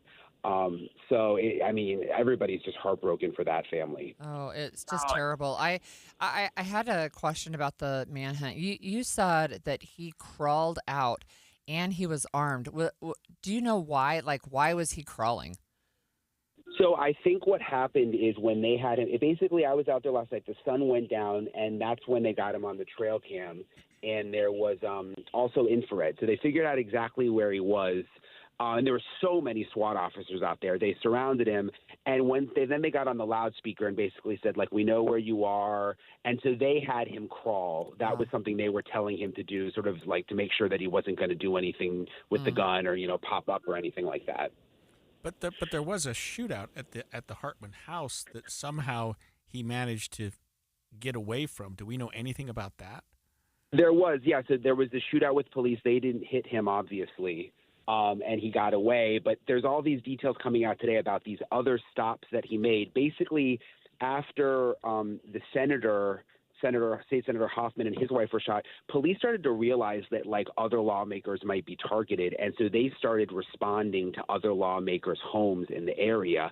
Wow. And what's interesting, one of the houses they responded to, the suspect Bolter was actually there in the fake police car, and one of the cops didn't realize. They thought, oh, this is another police officer responding to check on one of the other representatives. He sort of had them fooled at some points with his fake police car and police outfit. But eventually, when they got to the representative's house, that's when the gunfight went down. Wow. So right there on the ground, I know we've kind of been following the news all weekend, but is there concern that that there might be a increase of politically charged or politically motivated violence against other people in the Minnesota legislature? So what they've said so far is that there's no evidence that that there's anyone that was working with him or anyone else out there associated with sort of his plan. They haven't seen any evidence of that, which is reassuring for other lawmakers here. What's interesting, though, is when we ask the question, well, was anyone helping him with his plan? They say no, but they're still investigating whether anybody was helping him once he was on the run. So is it possible like a family member could get arrested or something? We're still waiting on that front. And then, Brian, you mentioned earlier, just to reiterate, that he was charged this morning and appeared in court, maybe, it seems like, on state charges. But then the federal government came in, and as I understand it, Minnesota doesn't have the death penalty and hasn't for over 100 years. But we know that the federal government has reinstated the death penalty, and that it would seem that this would be a case where they would be pursuing the death penalty, or maybe we don't know that yet. Yeah, they will. We don't know that yet, but he is, it is death penalty eligible, the murder charge at the federal level. He never actually went before a state judge. That was sort of the plan. And then the feds came and picked him up this morning, and he's already been moved over to federal custody. So the feds were very, very quick to take over the case. And there's actually a hearing I'm going to go to in about 45 minutes. It's going to be his first federal court appearance. So it'll be interesting to sort of, there's no cameras allowed, but I can go in there just to kind of see him up close because I don't know if you've seen that visual of him with that latex mask on. Oh, it's creepy. It's just creepy. But it's just like beyond, it's beyond creepy, Yeah. But it had to be disconcerting. Okay, he shows up and he's apparently got flashlight in their eyes or something, but he's wearing a police uniform. He's talking as though he's a police officer. He's got a car that looks like a police officer. Right. But once you see the face, Brian, you know something's amiss. I mean, this is a frightening individual. What are we hearing from the governor so far? So the governor has had a couple of press conferences. He's the one who officially announced the news last night. He's talked a lot about just political violence and just the rhetoric and sort of the state of our country right now when it comes to people are just so amped up. But at the same time, I mean, this was just so extreme. It's a different category almost. If this guy had everything planned. I was just reading through the federal affidavit that's now come out since he's now got the federal charges. And he apparently texted his wife the morning after, when he was on the run, the morning after the shootings, that he had gone to war, something like that, something along in terms of he was obviously, really, it was clearly politically motivated.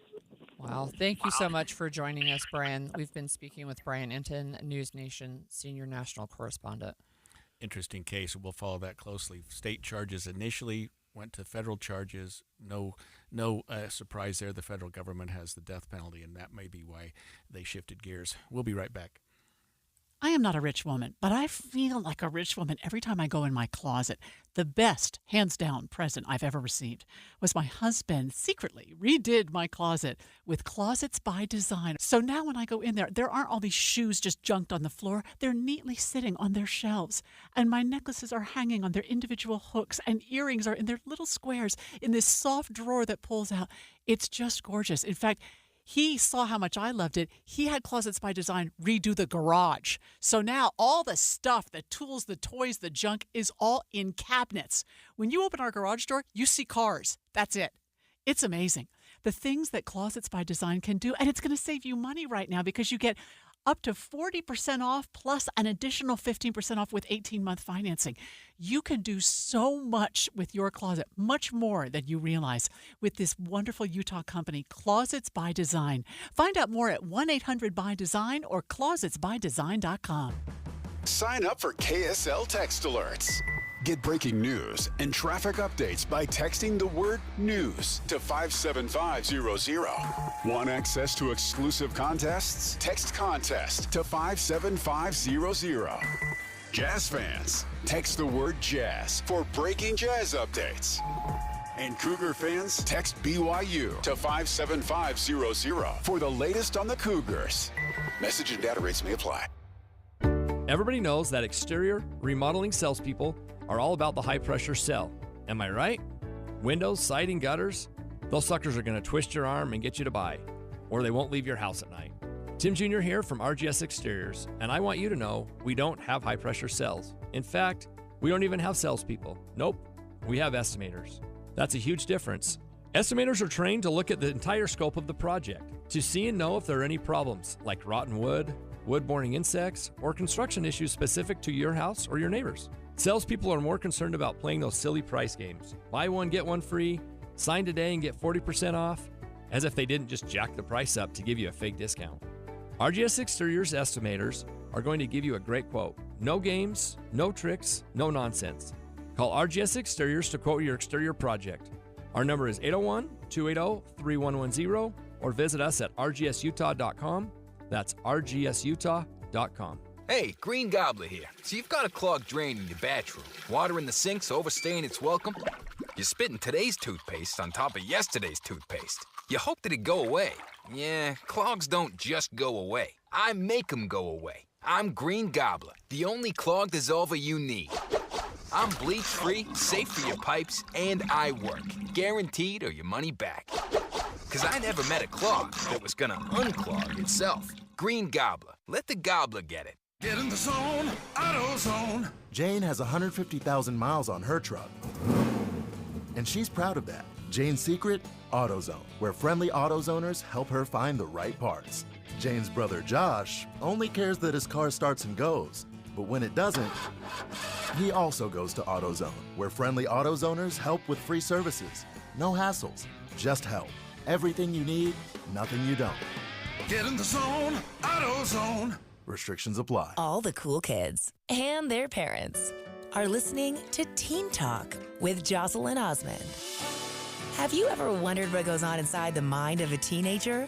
Get a glimpse behind the teen scene through the eyes of this bright, curious, and inspiring teen host. Jocelyn's guests include everyone from fellow teens to local celebrities, politicians, athletes, and other leaders and influencers. Take a listen this Sunday from 3 to 4 and learn more about the teen scene.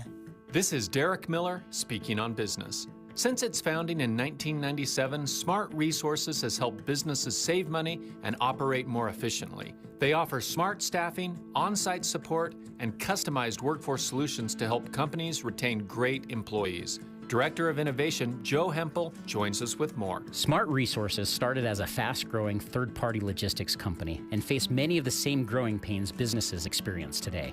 When you partner with us, you gain access to a variety of staffing solutions tailored to your needs. We see labor as more than just an expense. It's a key driver of success. At Smart Resources, we focus on providing customized labor solutions that include thorough vetting, training through Smart University, and on-site strategists who help ensure smooth integration. Whether you're looking for short-term staffing to meet immediate needs or long-term workforce solutions, we have flexible options to fit your goals. Our FlexForce program ensures 100% fill rate, and we're committed to building strong, lasting relationships with our clients. By working together, we aim to turn your labor challenges into opportunities for your growth and create a more efficient, reliable workforce that helps your business thrive. For reliable staffing solutions and efficient workforce management, Smart Resources is here to help. Visit smartresources.com to learn more about their approach and how they can support your business in building a productive and skilled team. I'm Derek Miller with the Salt Lake Chamber, speaking on business. And expanded Inside Sources. Inside Sources. We are learning about more attacks overnight in the conflict between Israel and Iran. Iranian forces bringing a fresh wave of missiles, killing at least 5 people inside Israel. Israel, meanwhile, indicating that it believes it has air superiority over the Iranian capital of Tehran. We have some news from an update from ABC News correspondent Ian Pennell in Tel Aviv. New concerns that the United States could be dragged further into the conflict. 2 U.S. officials telling ABC News President Trump earlier rejecting an Israeli plan to kill Iran's supreme leader.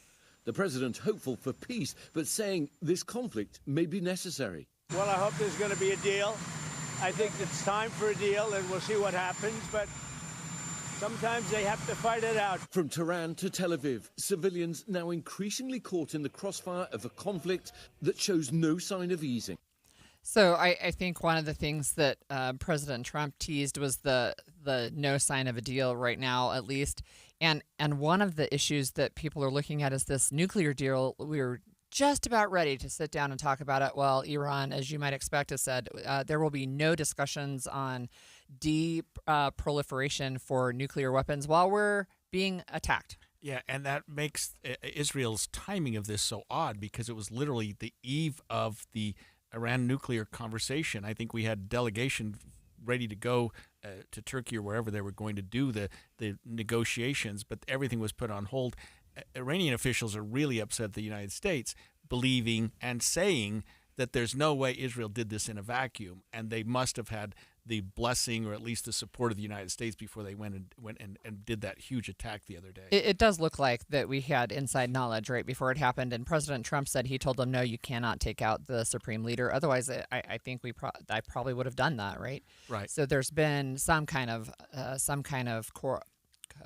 correspondence, right. Discussion, some kind of discussion. The initial Israeli attack, Holly, seems to have been very focused on Iranian nuclear capabilities, right, and nuclear targets, and even nuclear scientists. Right. I mean, they attacked their big and political leaders. Right. Yeah. So it was. I mean, it wasn't a. I mean, it's clearly an act of war. Who knows where it's going to go? But they had some intelligence that was pretty. If you believe what you're reading in the media, that they had some pretty good really intelligence precise. that told them where to go because Yeah. they attacked targets, and obviously there were deaths because there were some intended deaths with some of these officials. But I had to create a huge blow to Iranian nuclear capabilities, which was their goal. That was their goal. That's at the their outset. goal. And in fact, we have Netanyahu who said over the weekend that he doesn't have any plans to stop until all nuclear capabilities have been wiped out from Iran. He wants the entire program, any enrichment, anything, he wants it all gone before he stops. And so Iranian officials obviously had no choice but to respond, which they did. Israeli then officials responded again, and it's going back and forth and back and forth. The United States is so far staying out of it. We just heard that blip from President Trump saying, we hope they work it out, but sometimes there needs to be a fight. Sometimes there needs to be a fight. Yeah. Good heavens, let's hope that doesn't go too far. Today's the fourth day, but there's no sign of easing. So we're going to have a quick pivot before we end the show today.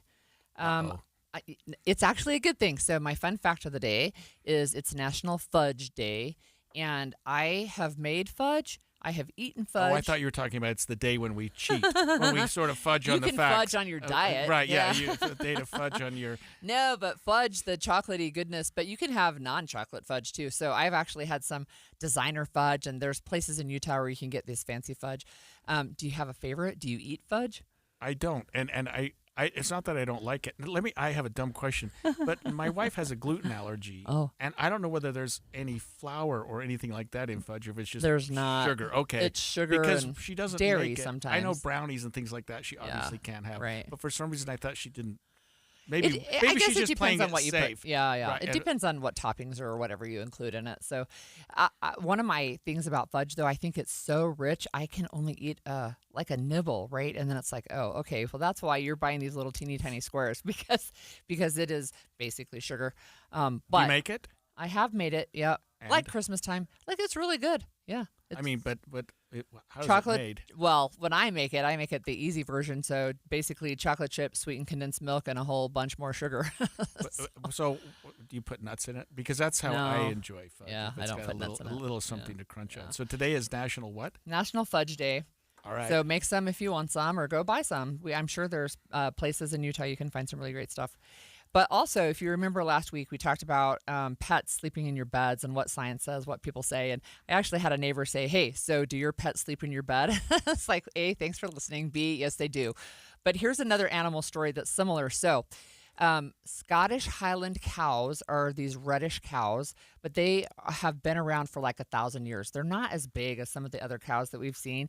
And a person in Spanish Fork who raises them said people used to have them inside their houses and use them as pets. I thought there's no way she's going to should cows be in your bed, but you got they pretty were close. Inside the house, they right? Were inside the house as 1,000 pets. years ago. I don't know, but down in Spanish Fork right now, there is a farm that is raising these Highland cows, and they are having cow cuddles.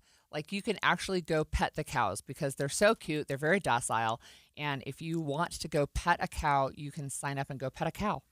Well, that sounds like something I wouldn't do necessarily, but petting a cow. I think kids would see a cow as something big and sort of intimidating and scary, and maybe getting up close and personal like that. They're and really enjoying cute, it though. I don't know. These Highland cows are so cute. What they've got, again, it's this reddish hair Scottish cows, right? And they're not as big. But I will tell you, I'm allergic to cows. I've touched them before. I break out like crazy. So I probably will not be going down to pet a cow. But I don't know. Maybe I'll take a picture. Allergic to cows, but not allergic to beef. You can eat it. That is correct. Okay. I eat it. I wonder what it is about cows. I've never gotten close enough to know if I'm allergic to them or not. That is so funny. Yeah. So this is down in Utah County, and you can sign up if you want to go to utahcowcuddle.com and sign up and go pet a cow. So what we shouldn't do is cow tipping. Right. That's a different cuddling and tipping are two different things. Right. And the farmer actually mentioned these cows are clean. They're not walking around stepping in cow chips. Right?